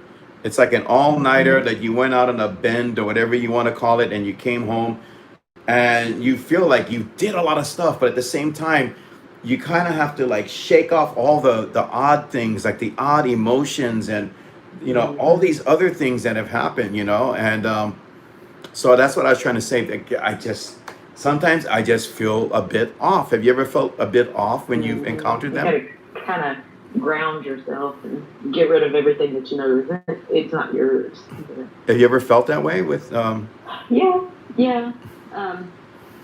And that's why because I do it with human emotion as well. I don't watch news. I can't keep up with all this junk that's happening, because then I pick up on other people's junk, and it's not your own. It's like, why am I? You feel this emotion that's not your own. Kind of have to let go of it. And like go scrub yourself down with salt or something. Yes. Like scrub off all the junk. Yes, that's exactly. When that And kind of stuff it happens, sucks because they're like, oh, get grounded, go walk around in the grass, go to the park. Okay, but you can't go to the park right now, you know? go hug a tree or something. Yeah, I know. I just like to take a good shower and then pray in the shower or something like Mm-hmm. that, Mm-hmm. and just let that And cleansing. that's all I did when I picked up the negative entity. It wasn't anything to get rid of. I don't know. Partly it was just recognizing that it's not yours. Get rid of it or what. But simple, easy prayer. It wasn't complicated at all. It gets rid of a lot of it. Yeah, I definitely. And I mean, I'm so glad that you haven't been affected. Someone's asking a question. Does she have So any? Oh, does she? My sister asked, does she have any spiritual experience that she would like to share? like Anything, I guess, or she can be more specific, I guess, after. Or trying to think of anything that's. Of course, when I'm trying to think of something, I can't think of anything that's specific. later on, you can message me saying, "Hey, when we were doing the show, this idea." Yeah, I know, because I usually after I'm done with the show, it's like I didn't It's like, ask oh that. man, I should have told him this. Yeah, I didn't ask that question. Um, yeah. For me, I don't know if it's the same for you, but my spiritual experiences are, um, if you're doing this kind of work. Oh, did you have any type of ghost story that you would like to share? Yeah. Okay. So real quick, spiritual experiences. Stay on top of your prayers and everything. Use that to create the balance. Seriously, you don't even have to keep balance. Make it just shift. Make the scales go into the positive side of life. Make that Mm-hmm. scale just way down more into the positive. I think that's the best thing. But yeah, is there I do any? too. Yeah, that's what I think. But ghost stories.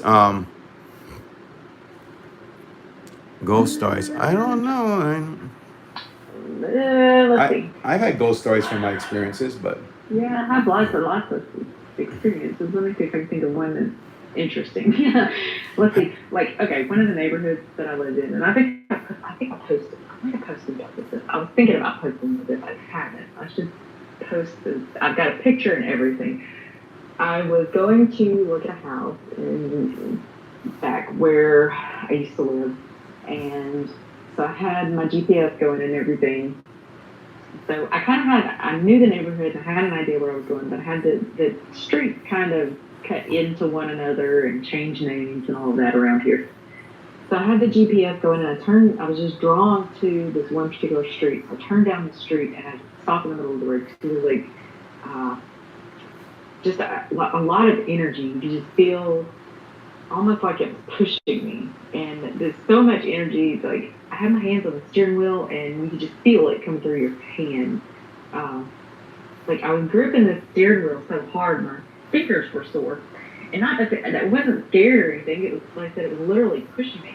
And so I let go, and I go to take pictures of the area because I wanted to ask my friend where I was and all of that. And I look in the bushes, and all of my dashboard and everything starts going crazy. I've never had the electronics like you have lights go out or whatever flicker, and I have light bulbs all the time. But this was like the GPS on the screen mm-hmm. went crazy, the radio went crazy, all of my instruments went crazy, and I took pictures. Couldn't send the phone wouldn't work, nothing, everything malfunctioned, and a look in the bushes and you see in my mind I see something materialize, and I called her my woodland witch, but it's not, it's like actually kind of a good thing. She wasn't necessarily negative. She scared me at the time. I thought she was bad, but she didn't try to hurt me. She was just kind of pushing me away. So I tried to send the pictures and that just nothing would work until finally I was like, okay, I left that part of the street and went around the corner. Turns out that house that I was looking for was right around the corner. And when I got the picture, when I got home, what I had what I'd seen in my head was actually in one of the pictures. You see it materialize because you take live photos on like your iPhone and stuff. Mm-hmm. So you actually see it materialize in one of the pictures. But that was the cool because I don't usually catch. I don't catch stuff in pictures. I'm not usually trying to take pictures of anything or, you know, this one. And I wasn't trying to take a picture of the spirit. I was just trying to take a picture of the area so I could make sure I came back to it or whatever. So that was different for me. Like I said, I don't usually catch anything in pictures, and I have never had all of my instruments go crazy like that. And so, So I'm sorry, continue. I'm fascinated by what you're sharing. yeah, I don't know what she is. She's still there.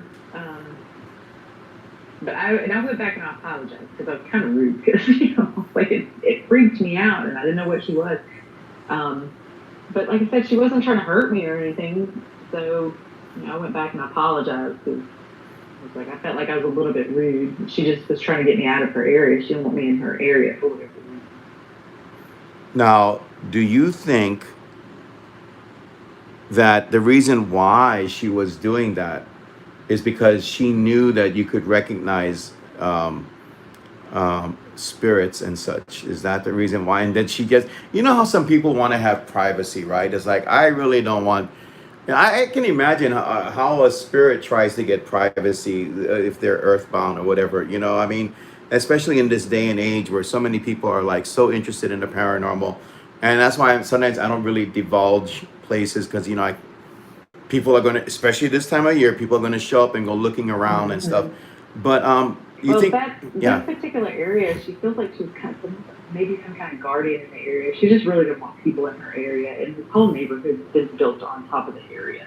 Whatever the area was before, I don't know if we'll ever know because it wasn't like you can't really say, oh, it's a burial ground or anything like that. There have been artifacts found, like there have been items found, arrowheads and stuff like that. So there was Native Americans living there at one time. But I don't know what kind of spirit she is, but she just felt like she didn't want me there. She didn't want anybody there. Wow. Well, at least she didn't try to, you know, zap you or anything. Yeah, so she wasn't trying to hurt me. She was actually pushing me. I said it wasn't like pulling energy from me. It was really strange because most entities don't have that kind of energy. You know, they need to drain energy, and it was almost like she wasn't draining my devices. She was forcing energy into them. Definitely oddest experience. Like almost like the reverse of what usually happens and such. It is, and it's so weird because, like, where in the world does that energy come from? Not human or human? No, it definitely wasn't. I don't feel like she was. She felt it was some elemental type of feeling. I don't know.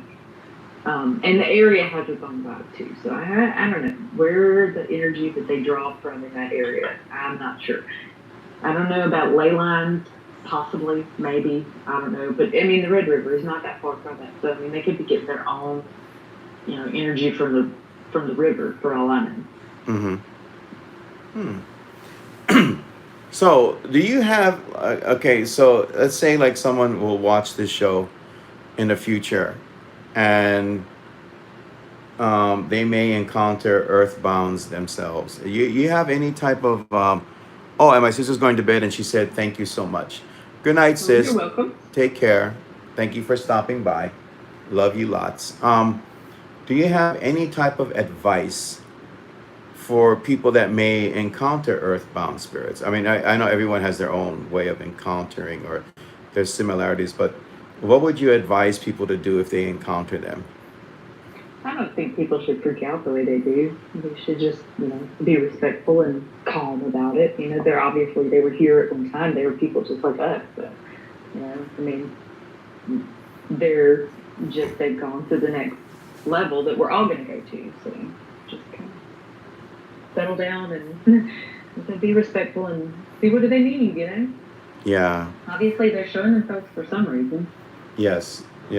I mean, but I think though that with some people it's almost almost an impossibility to kind Be of calm like about it. not to get scared. I mean, wake up at night and for some reason, I think it's even if it's family. If you wake up Mhm. and Mhm. grandma's in your room and grandma's been gone like 50 30 years or whatever, 20 years, and she's there. I mean, there's that possibility that you might just jumping be startled. um, One thing happened to me I'd like to share is that one of the most scary things that happened, and maybe I'll do that as a Halloween show one year, or I don't know when.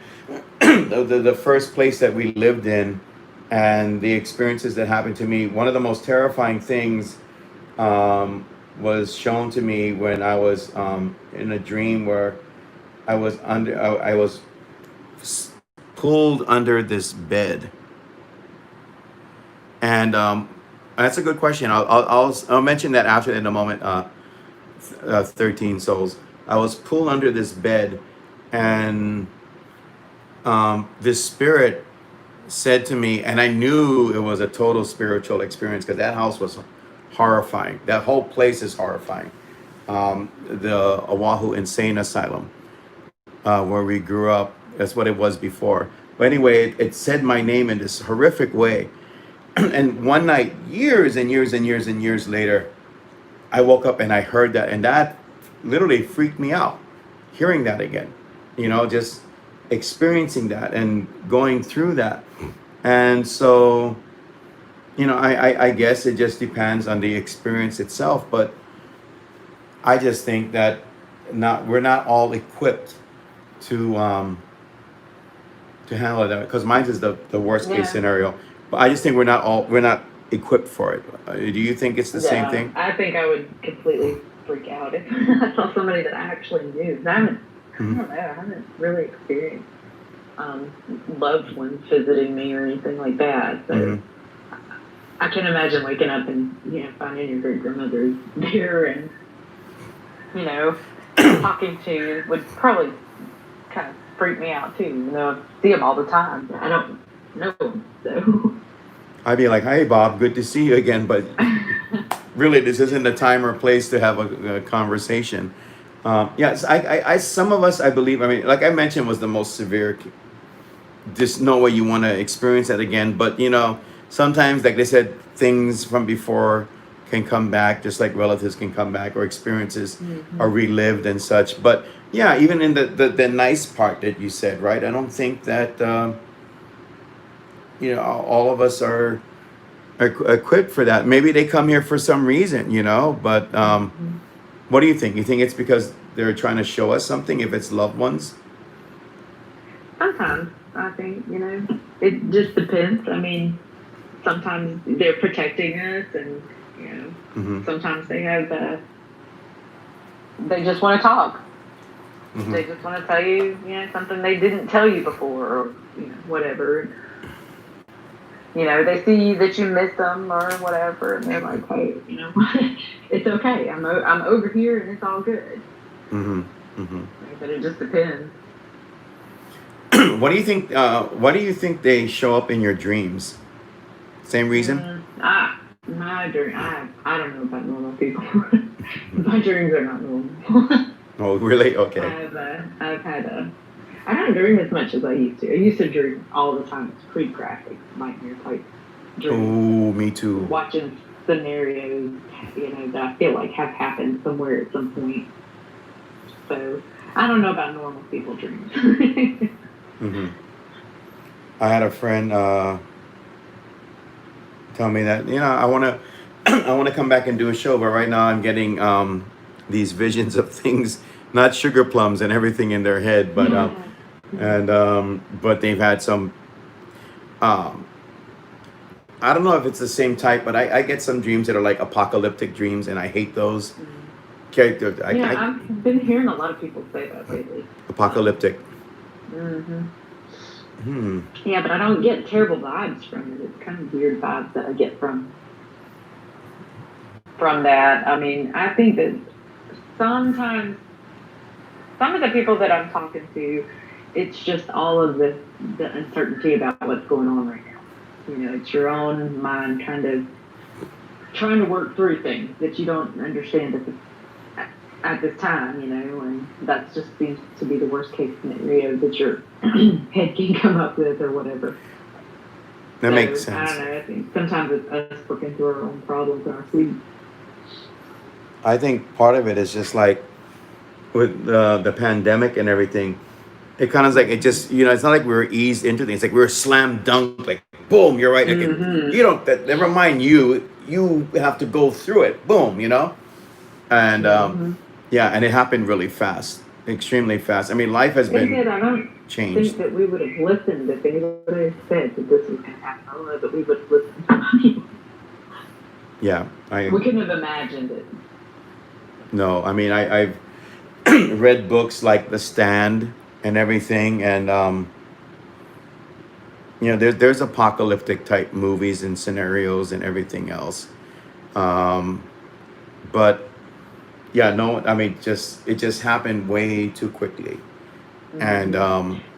I think we're just gonna have to adapt somehow. We are, but I feel like I'm still trying to look at the positive side of things because we've been forced to slow down and spend time and see the positive things. I mean, we've actually you can look at it like it's a bad thing. Oh my God, we have to stay home, or you can look at it like, oh, I get the opportunity to stay home, like my kids and stuff like that. So, I mean, you can't wallow in the bad stuff anyway. It doesn't do any good. So, you might as well look at the bright side. Have to at least look at the positive. I think we've given the opportunity to pay attention to the more important things. I agree, um, but I also know too, and I know I did a show with Joe Panohu on it, um, and it's funny because at first it came up as an idea, and I shared it with Joe, and we decided to go through and do it. Um, and expressing myself with the whole situation as well.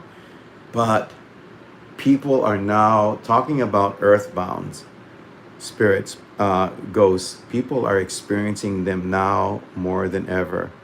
I think there are some people that didn't know that their home was haunted until they had to spend a And so lot. they had to sit there with them. Yes, they had to. You're home more often, and then all of a sudden it's like, well, I didn't know you were here. You know? It's like, why are you? Is there like our cats that are going? Why are humans here all day long? Yes, yes. So that show I did with Joe, like what to do, what should you do if you're living in a house that's haunted during the pandemic, and I still think that's an important thing to try and figure out. Let me go back to what someone just said. 13 Soul said, has either of you ever met a spirit from your past? I really haven't that I know of. Hmm. I don't know, but everybody can see their ancestors, and I can't seem to communicate with my aunt. I haven't figured out how to communicate with my ancestors, so I don't know. Maybe I do know some of them, but I can't seem to talk to just yet. I think Okay. I'm trying too hard. Oh, okay. Another question from someone I can't. I think your name is. Are these spirits you see or encounter ones that have crossed over to the light or lingering here? I think she said that once they cross over, she no longer sees them anymore. But lingering here, those are the ones that you encounter. Yeah, the ones that are just hanging around for Yeah, some reason. usually. I mean, you see them come, kind of just wandering around every now and then, catch something out of the corner of your eye or whatever. Hmm. But the ones that actually communicate with me or interact with me, they haven't crossed over yet. I think some of them, I don't think we've mentioned this so far, but I think some of them are just, I believe some of them are just hanging out because they want to hang out and they're okay with, Mm-hmm. maybe going back to going to the light, and sometimes, or they just like hanging out. Have you ever Mm-hmm. encountered that as well too? I think so. I think they're just kind of doing their thing. Well, it's like when you see them doing whatever their daily, like eating and stuff like that together. It's that sort of thing. I mean, they're just doing their own thing. I mean, they've already crossed over. They're not stuck or anything. They're just doing whatever spirits do on the other side. Now, every now and then we get to see a glimpse of that. They're the ones that are brought to me specifically. They don't really, like I said, they don't interact with me the same. they're just kind of there doing their thing. You always hear the stories too of these spirits that are like, oh, I just wanted to share with you that everything is so beautiful on this side. I mean, like, well, I don't know if you know of this Mm. person, John Edwards. He had a show called Crossing Over. Love John Edwards. Love him, love him, love him, love him. You know, he does his show. Very gifted individual as well. And he'll just like start talking to the audience, and then all of a sudden he'll start talking about there's a loved one here, and you know he'll start sharing the information and point out an area where that loved one is, and then you know when they identify who the spirit is trying to talk to, it's just some wondrous things, you know, like the other side is pretty darn cool, you know, Mm-hmm. and considering you don't have to pay taxes or anything anymore. It very well may be. I mean, have you ever encountered anyone like that? Like, hey, I'm pretty happy here, and I'm just stopping by. How are you doing, Jamie? And so on. Have you encountered anything like that? Not really. They don't really. I don't guess they have anything to say to me either. Like I said, they're kind of doing their own thing. And once they cross over, they don't really seem to have anything to say. Too much to me, anyway. I wonder if all of them can see us, or just you know, like how only some of No, us. Yeah. What do you think? it doesn't. It doesn't seem like they can all see it. Sometimes you just like like we were talking about earlier, where they kind of have that vacant expression, that they have emotion, but almost a vacant expression with a Mm-hmm. almost a half smile or whatever. It's like they're not even really looking at you. They don't all seem to see you. Okay. So I was thinking maybe it's the same, like on either side. You know, like not all of them, or maybe they're not paying attention, or Mm-hmm. whatever the case may be. But I I've experienced for myself things that just seem like they are just there for, I don't know, just it's not like they're there all the time. You know, like how you say sometimes you're at a place and it's just sometimes it's really active, sometimes they're not. It's just like they're here Mm-hmm. and then they're gone. You know, there's an experience that happens, and it's like it can even be really big and explosive, and you're like, whoa, what the heck is that? You know, and then it's gone. Or there are sometimes I can tell you straight up, if I go to a place like Judd Trail or something, and it's happened, we're like, okay, we're gonna pull in for tonight and see what's. No, we're not. No, we are. Nope, we're Nope, not going. nope, nope, nope, no, Not no, tonight. not tonight. Nope, nope, nope, nope. This is not the night to be here at a place. Have you ever gone to a place and it's like, nope, it's not. This is not the night. Mm-hmm. You've gone through that before? That I have, and it's weird because it's like I don't know. You can't really. There doesn't seem to be a pattern that I've found. I know there has to be one. You know, and logically in my mind there has to be a pattern. There has to be a reason. I don't know. I haven't figured it out though. What it is that causes the area to change. Yes. Question for Jamie, or is this for being 13 Souls again? And you're welcome for the earlier one. And oh, you're welcome. Ooh, interesting name. 13 Souls says, just one more question. Have either of you been somewhere for the first time, then realized you've been there before? Ooh, ooh, ooh. I like that one. Yeah. You? How about you? Yes. That deja vu thing. Yeah, I've experienced deja vu quite a few times. I love deja vu. I don't know what that is, but yeah, I haven't figured deja vu out yet. But yeah, that happens all the time.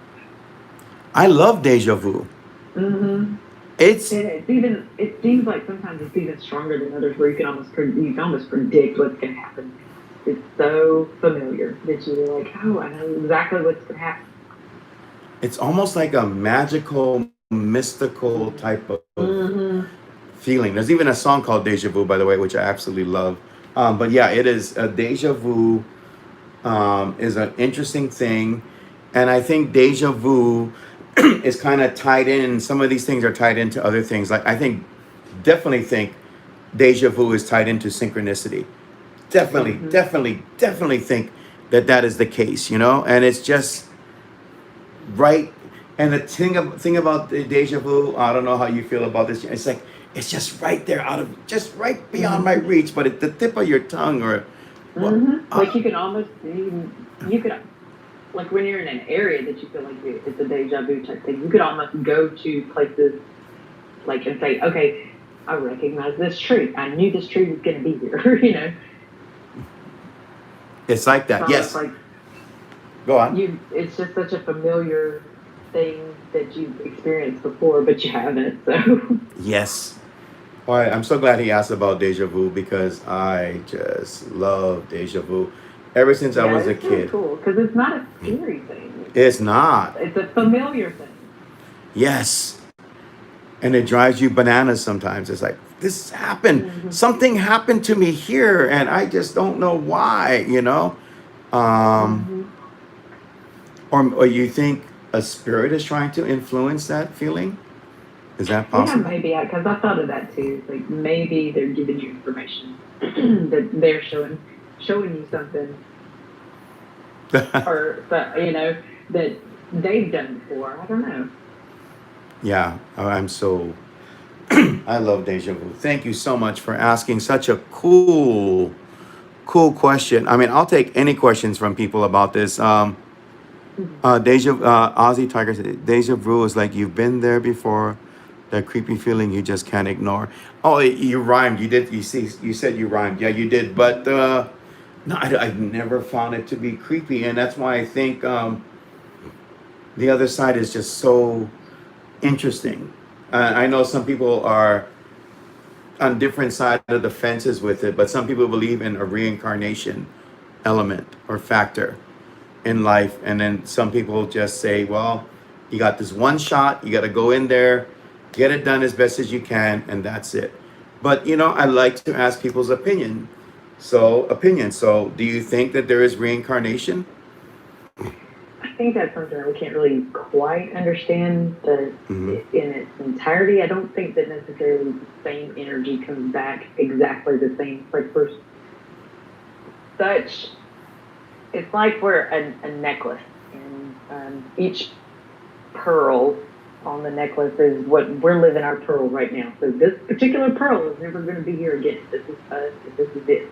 But it's a big necklace, so I don't know. Maybe another part of the necklace could be here later. So when you get it, like you remember something that you think, oh, that's a past life, kind of, sort of, but it's not the same exact pearl on that necklace is not going to be again ever. Does that make sense? No, that totally. Like I kind of because my religious background doesn't exactly agree with me. You get one chance and that's it. So, but then there's so much that we can't possibly understand.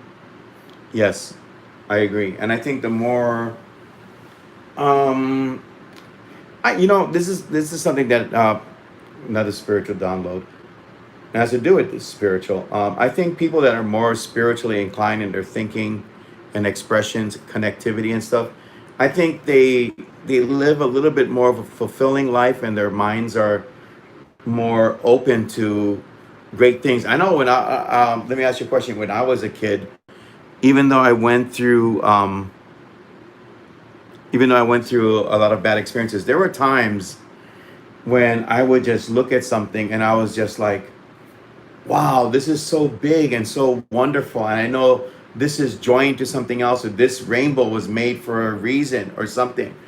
And I still get that once in a while when I'm older. But what I realize is through all that time is that a much more spiritual person. Now, that doesn't always translate as being good. Sometimes being a spiritual person, you don't feel so great. Some other stuff comes in. Mm-hmm. But do you think that living a more spiritual life, you're more open to these things that we're talking about? I think so because I think you realize that you're not like it's not so cut and dried. There's a lot more out there that we don't understand, and I think that's probably why we look for it. That's why we want to see what we want to see the spirits, and we want to communicate with them, and we want to see what you know. We want to figure it out as best as we can. Yes, Kind yeah. Wow. Got to do a show on automatic writing one day because I don't know I don't know why my mind just goes to certain things and stuff. I'm afraid to talk about channeling too much because I kind of feel like it's almost like, hey, you know what? Go ahead, step. I've seen people do that. I'm not going to joke on that. I mean, I don't joke about that. I had a friend of mine, we were in a cemetery, and he was like, I was walking around and I had a very spiritual thing happen. I think it was the same night. And he's sitting there in the cemetery and he's kind of like in a yoga position going, I allow you to enter me and to use me. I'm like, dude, stop it. Stop it right there. Stop, stop, stop, stop, stop. You know, don't do that. You know, it's like autopilot, you know, but except someone else is like, okay, you're going to step back. I'm going to step in and I'm going to do stuff. You know, I mean, I am not a fan of channeling. I just am. There are different. I feel like there are different levels, and it freaks me out to not be in control. So Yes. I am in control. I always have the same guide, and you know, it's the same with automatic writing because when you're not controlling what you're doing, that to me that's a problem for me Yes. personally. But I am still in control. I'm allowing it to come through, but I can stop if I want to. Wow. And because when I started doing that automatic writing, it really freaked me out not to be in control. Because what if something else is trying to come through, kind of thing, and you don't know what it is? You know, where do you get to say no, thank you? This is not for me.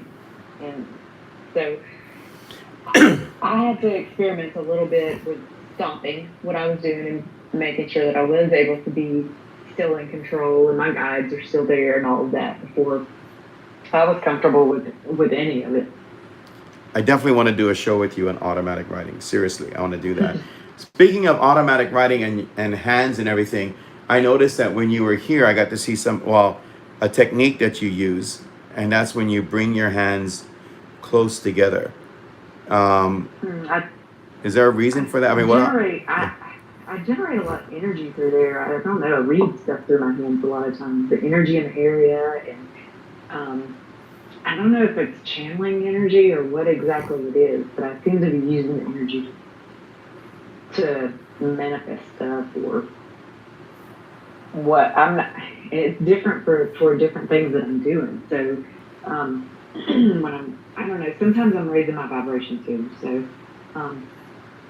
Depending on what I'm doing in the area, but it is weird. I'm still trying to figure that out too because you can feel it. It's the physical, like you can physically feel the energy in between my hands. So whatever it is, it keeps me entertained. does it keep you focused or something when you do that with what you're doing? Maybe it may help keep me focused too. It may do that too. Interesting. I really don't know. It's like it's still kind of one of those things I'm still kind of trying to figure out. So, Here's a question for you since we're getting close to Halloween. Would you ever participate in a seance? nah, I don't have any need to. Okay. Yeah. And I don't really need to do that. Communicate with spirits, you know. People do that though. Let them be. If they want to come back and speak, let them. But otherwise, just let them alone. Let me ask you another question. Do you think seances are real, or is that something that just? I do. You think they're real? I mean, I think so. I mean, you call in spirit. They may not want to be there, but. I think it's People terrifying. want to mess with it. Yes. But I'm not scared of spirits that necessarily have something to say, that have purpose. There's a meaning and a reason. But when they cross over and they're trying to do their rest in peace business, let them rest in peace. Yes. But I'm just worried that we bring in the wrong, the wrong thing. I mean, it happens with spirit boxes all the darn time. All the time. All the time. I've seen people get caught up in it, and it's like, no, pull back, come back here, you. But then again, I know one time we got close enough to do a seance, and I know Joe Panoha was there, and there were some really weird results with that. Really weird. Yeah, one person mentioned a number. I can't remember what the number was. While we were all sitting under the tree that someone committed suicide, and we're all just kind of like concentrating and focusing. and one person mentioned a number. I forget what number it was, but I had someone on the outside of the circle take a picture of us, and then there were like these lights in the tree, and there was the exact number of what that person said. That's exact number of lights. It was very strange, very strange. The smell of vinegar. Yes, yes, Joe. The smell of vinegar. Oh wait, this is an interesting question. What? I started singing in my head Like, and remembered where I got that line from. I'm sorry. What was that? I'm reading the next one. Extraterrestrial, like aliens? Yeah, I yeah, don't yeah, know. yeah, I don't yeah. think That's so. I anything like. don't think so. Wow.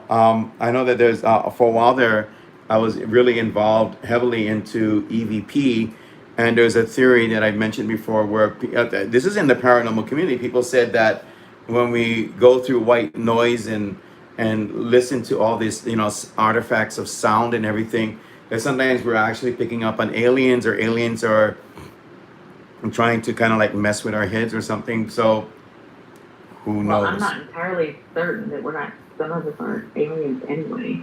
I mean, if you think about it, it's like, what if heaven is outer space? So, yeah, Well, I'm not sure that we're grasping the thought of extraterrestrial quite the way it is, maybe. I don't know, because there's so many people who have experienced things that you have to think there's something to it.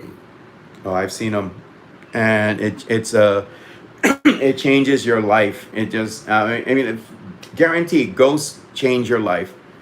Something that looks like it's from another world that's visiting you, that's flying around and doing stuff, that changes your life too. It just there's just something about the paranormal that it doesn't allow you to take. You can never take steps back once you've experienced it. It just there's no backdoor exit. Like, oh well, the wrong theater. I gotta leave. Yes. Yeah, yeah.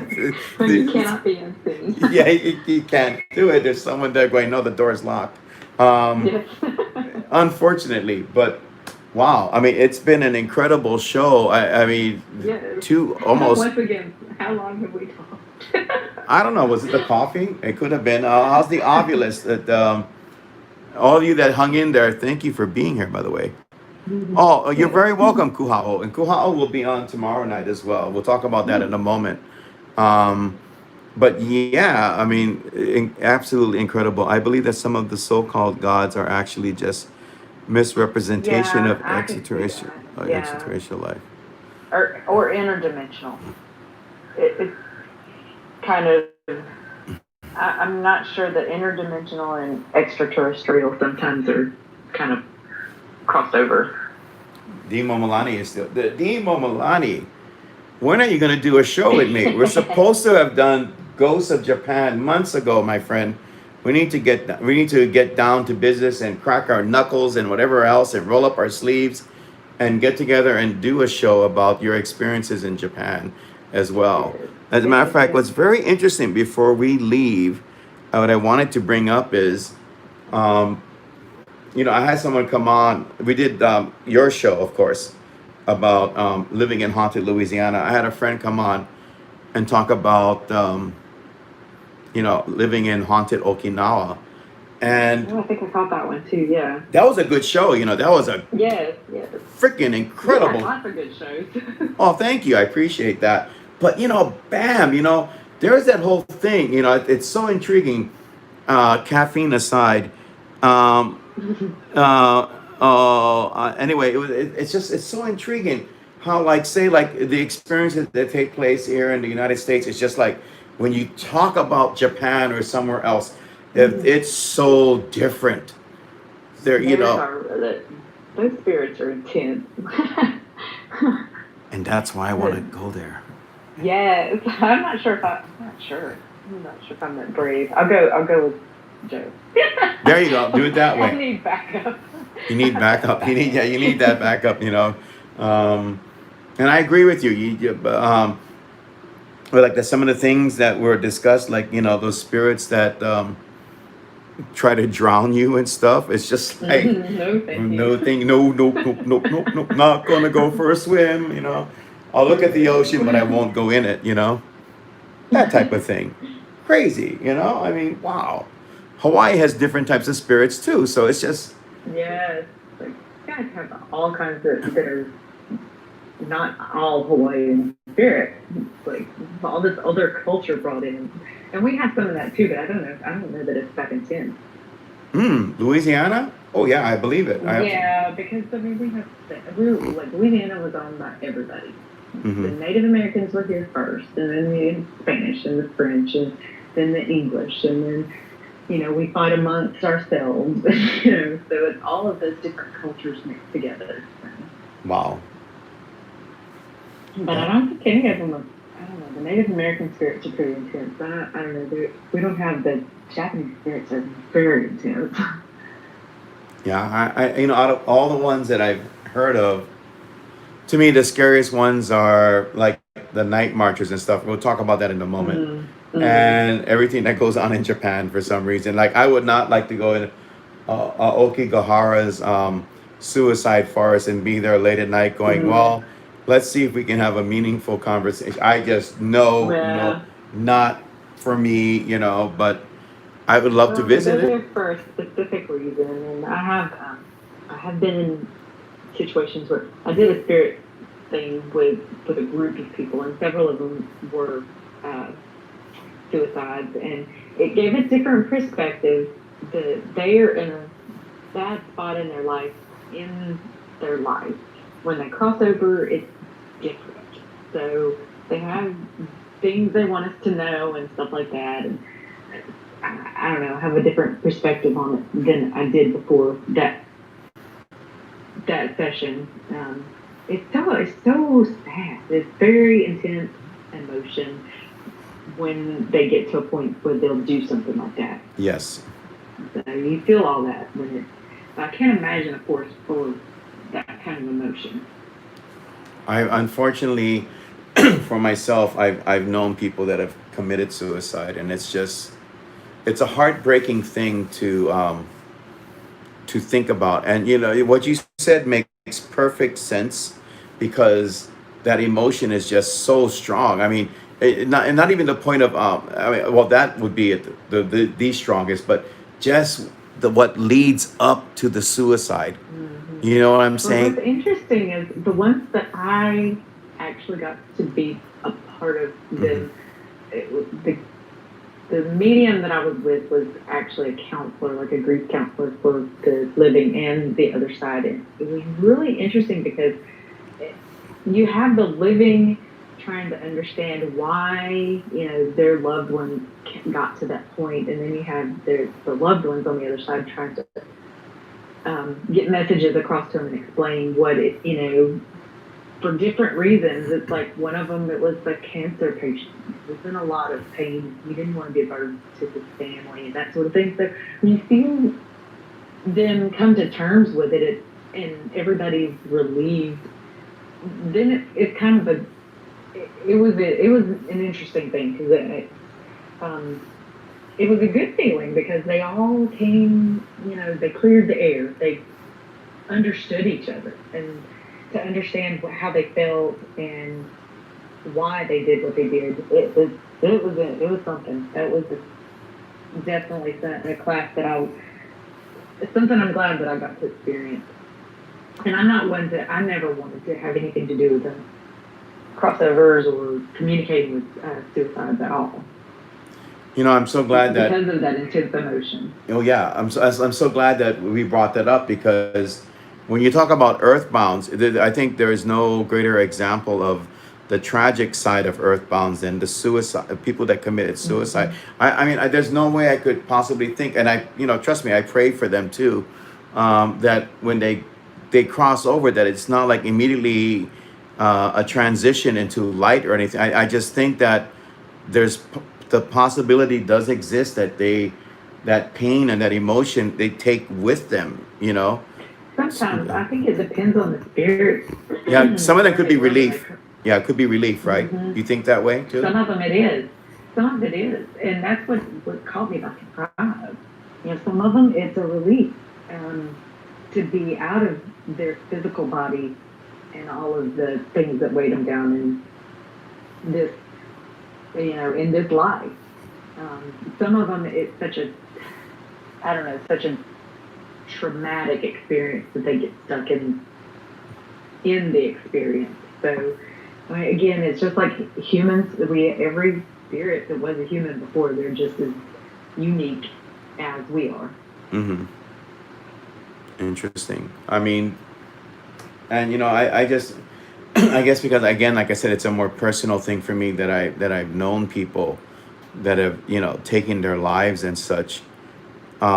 Just like these experiences that we talk about with ghosts. I mean, it's just the way people leave the world type of thing. I mean, it's an inescapable conclusion.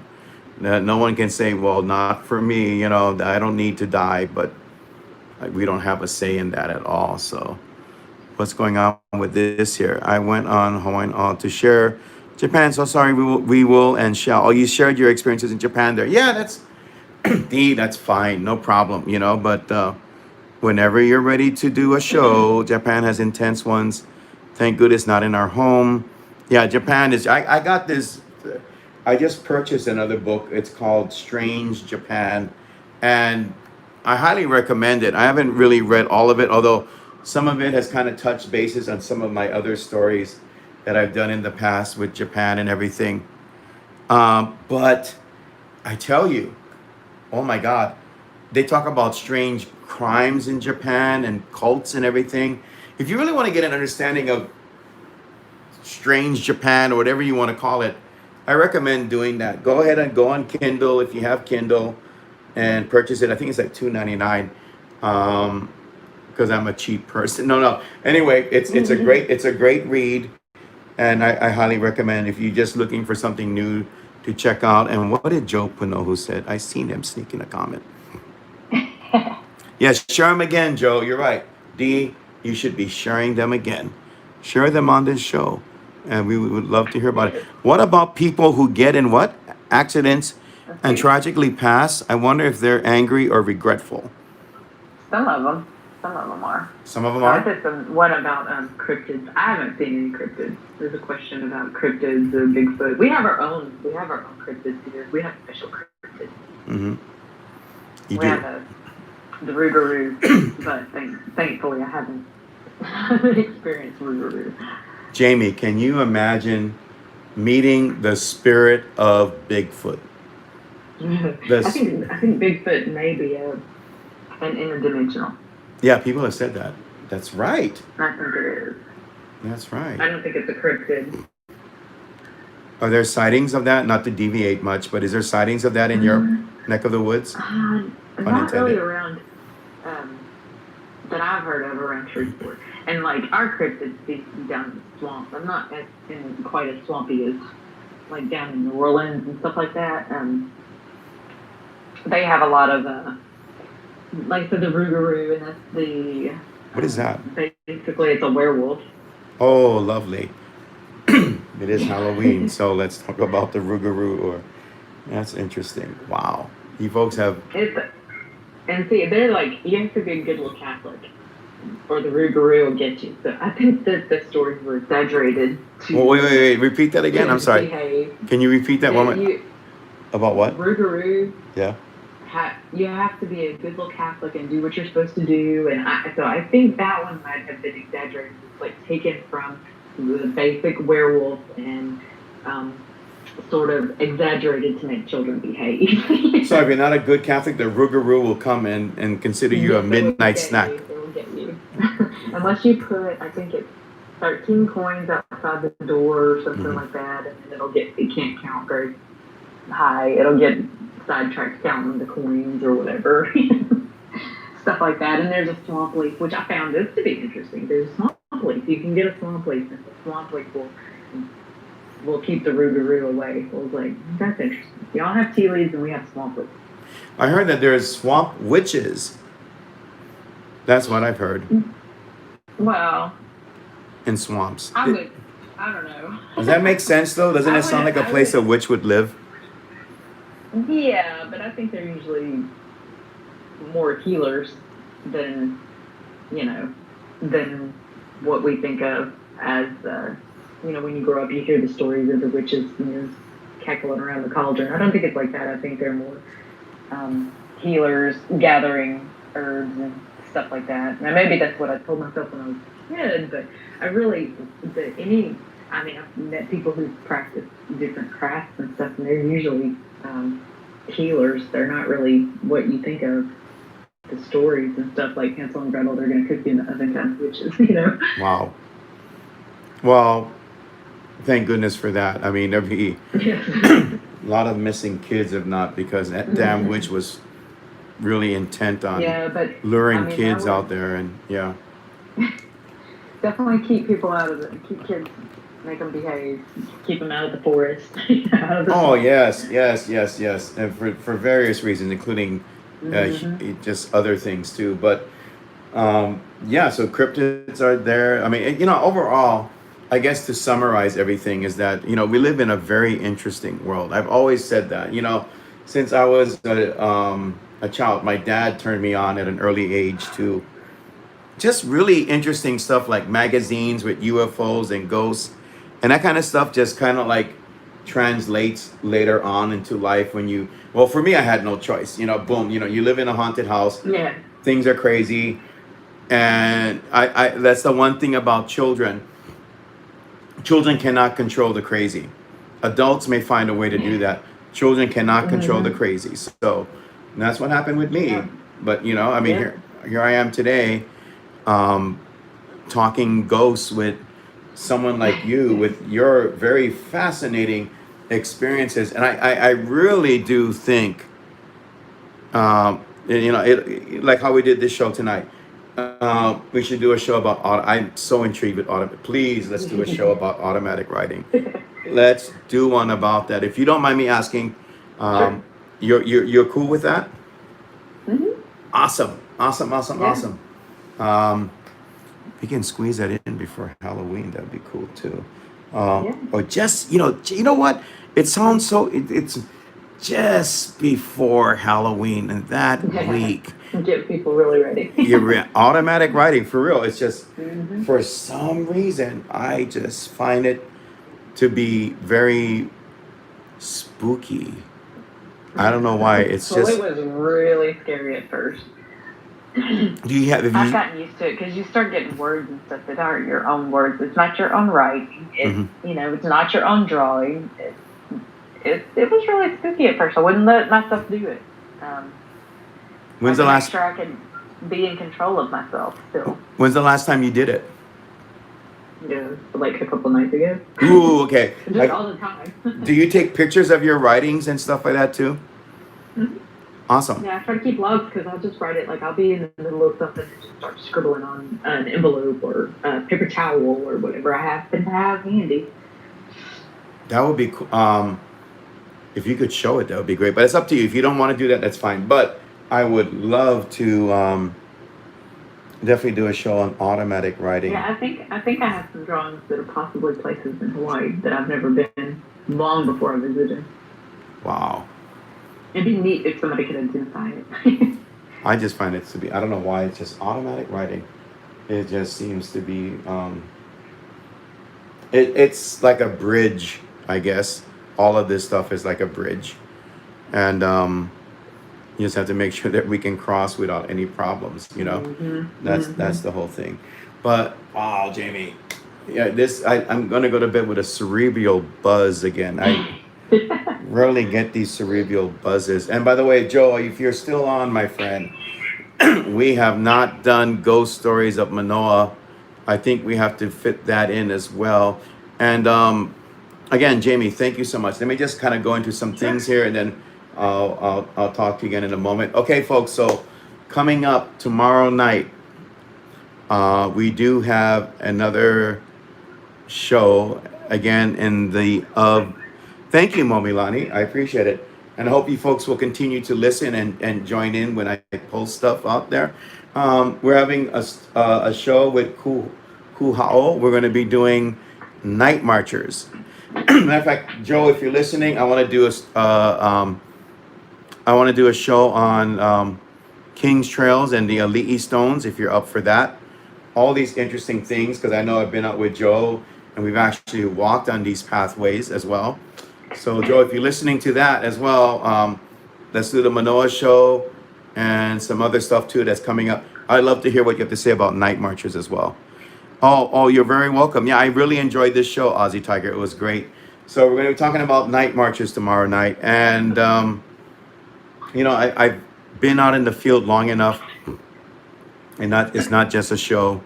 I mean, it's not just stories. It is pretty much real, and they are to be avoided at all costs. So let's go into that tomorrow, and we're going to talk about that. Kuhao, we've had him many times on the show. Night marches tomorrow night. I need to get hold of my guests for a show about Pele. That's going to be coming at 2 as well. And Tutoki, for you, it's always good to see you. Thank you for being here. Tessie, right? I believe. Oh, you're very welcome. All these people are saying good show tonight. Interesting. Yeah, it was great show tonight. Thank you, Jamie and Obaki. This has been really interesting and entertaining. It was, and it's because of the guests, and it's because of you guys. I'm just a guy in the background going, look at my ovulus, even though you can't see it. Again, the ovulus was a great idea. You know what, Jamie? When we do the show on automatic writing, let's do ovulus again. Sure. Let's definitely We do. decided halfway through the show to start speaking. Yeah, you got some crazy connections there. Very crazy stuff. So check it out, folks. I'm gonna try and get the whole Pele thing set up next week.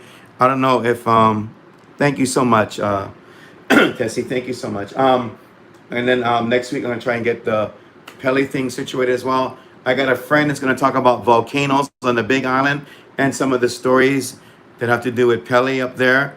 So there is definitely a connection between the two. And I'll probably get Kuhao and Joe, or maybe we'll do a Pele week next week, and some other stuff as well. And Momilani, thank you so much for being here as well, and all of you folks. So check out everything. Yeah, I'm gonna get some stuff situated, and again, close to Halloween. Thank you, Jamie. We're gonna do a show on automatic writing because that is Put just my pictures together. yes.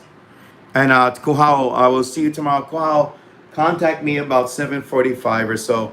if I don't answer right away, I'll let you know. I'll keep your Skype on, and I'll contact you. Just leave it on, and I'll let you know what's going on. But around 7:45 or so, we'll get warmed up, and then we'll talk about night marchers, Pele, and maybe the stories about Manoa.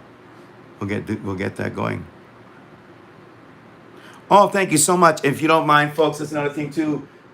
Please like and subscribe if you like this show, if you love our guests, if you like the chat group and everything else. Tell your friends as well. Yeah, tell everybody. Tell your pets. Tell your pets to subscribe. If your cat is open-minded, or your dog, I'm just kidding. Just like and subscribe, please. I appreciate it. If I'm not mistaken, I let this show go for a long time, and I let my channel go. I think I was at 1,200, and I think today I made 2,000, and that's a lot of hard work. So I really appreciate it if you folks can give a like and subscribe, and hit all for notifications, please. I really appreciate it as well. Let people know about this channel. We'll be doing some live stuff as well. Jamie, I'm sure you're coming back to Hawaii at some point, aren't you? Oh, definitely.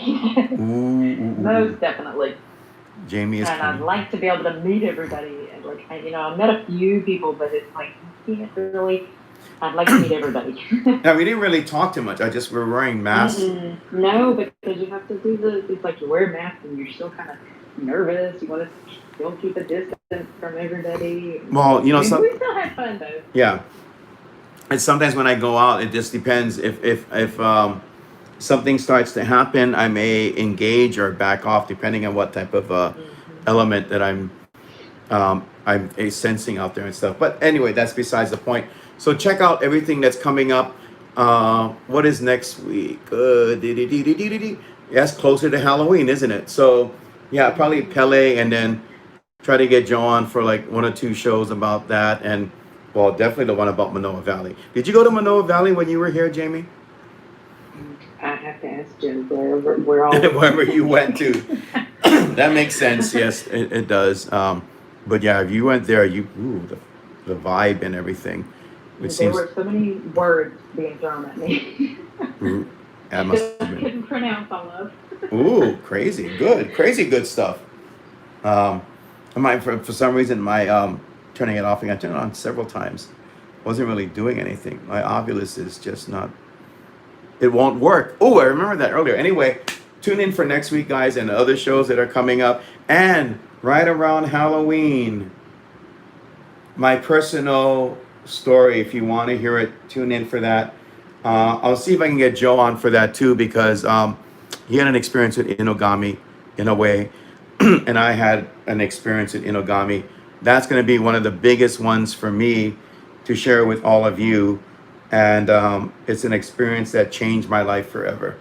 I'm not the same person anymore. But then again, I think a lot of this happens with different things, but definitely with the Inogami, with the dog demon spirit that I will be talking about very close to Halloween. Yeah.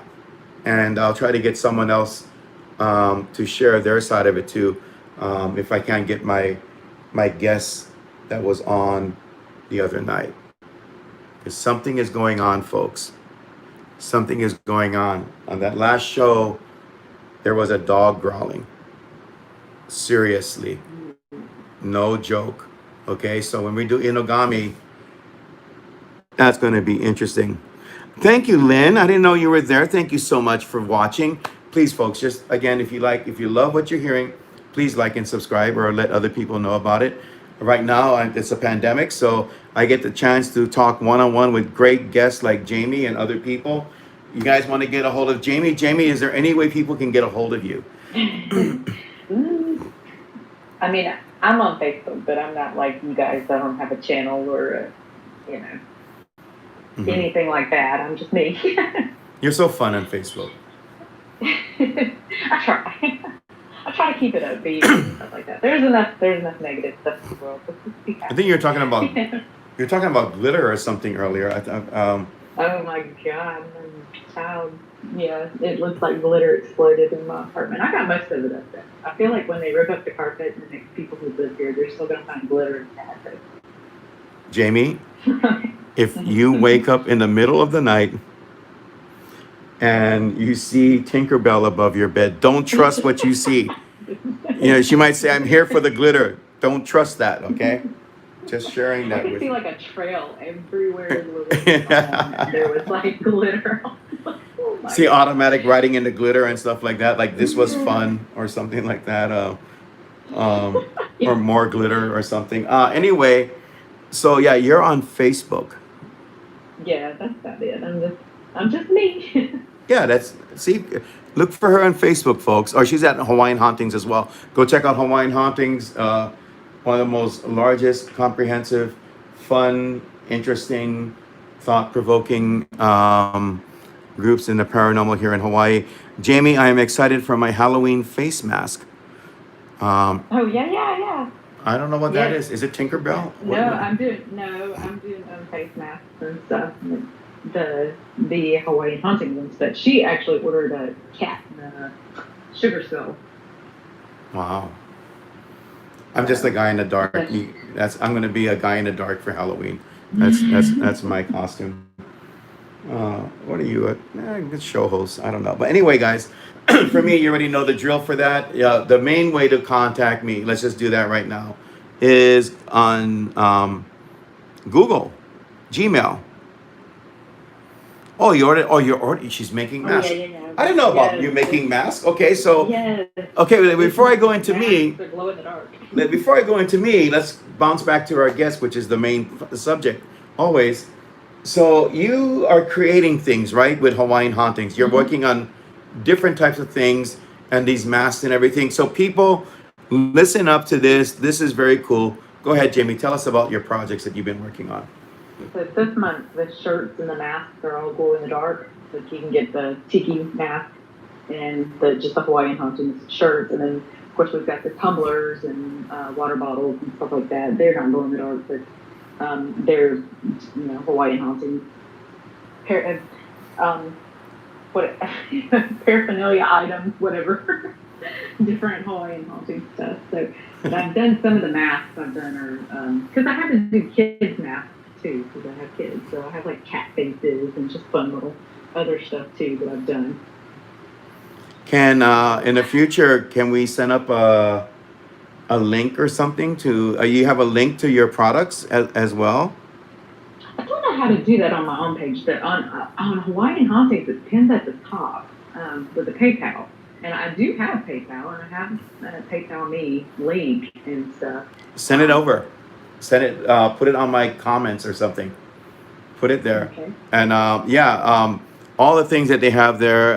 Joe Punohu has been great about advertising Yes. for his group, and of course, he is totally obsessed with coffee cups.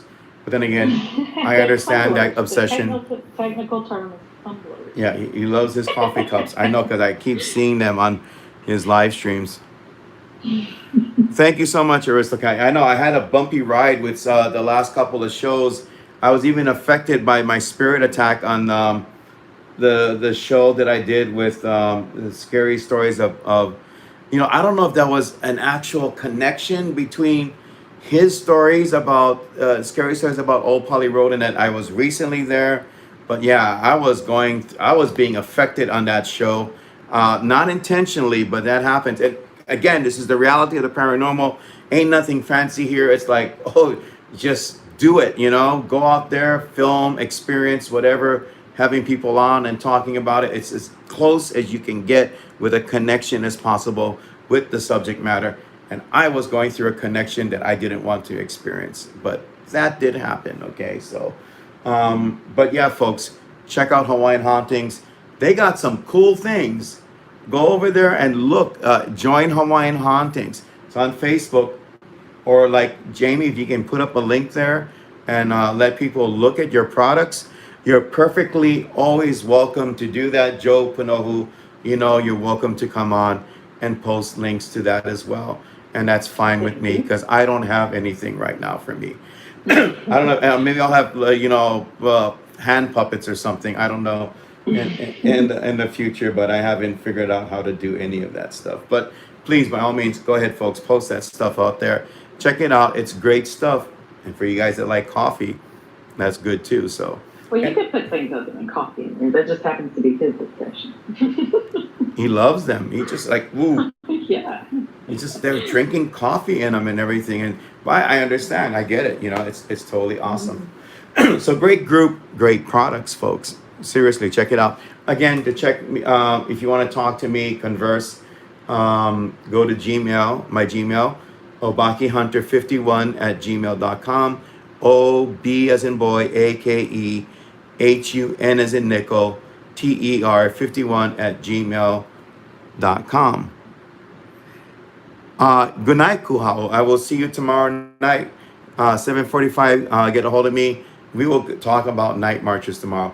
Find me on Facebook, Ghosts of Hawaii, my group. Or you can go to 808 Most Haunted. That's the other one. That one's, I'm getting too many people at once, I guess. But go ahead, check me out over there. And you can skip the 3 questions by just saying, hey, I'm from the show. Automatic entry.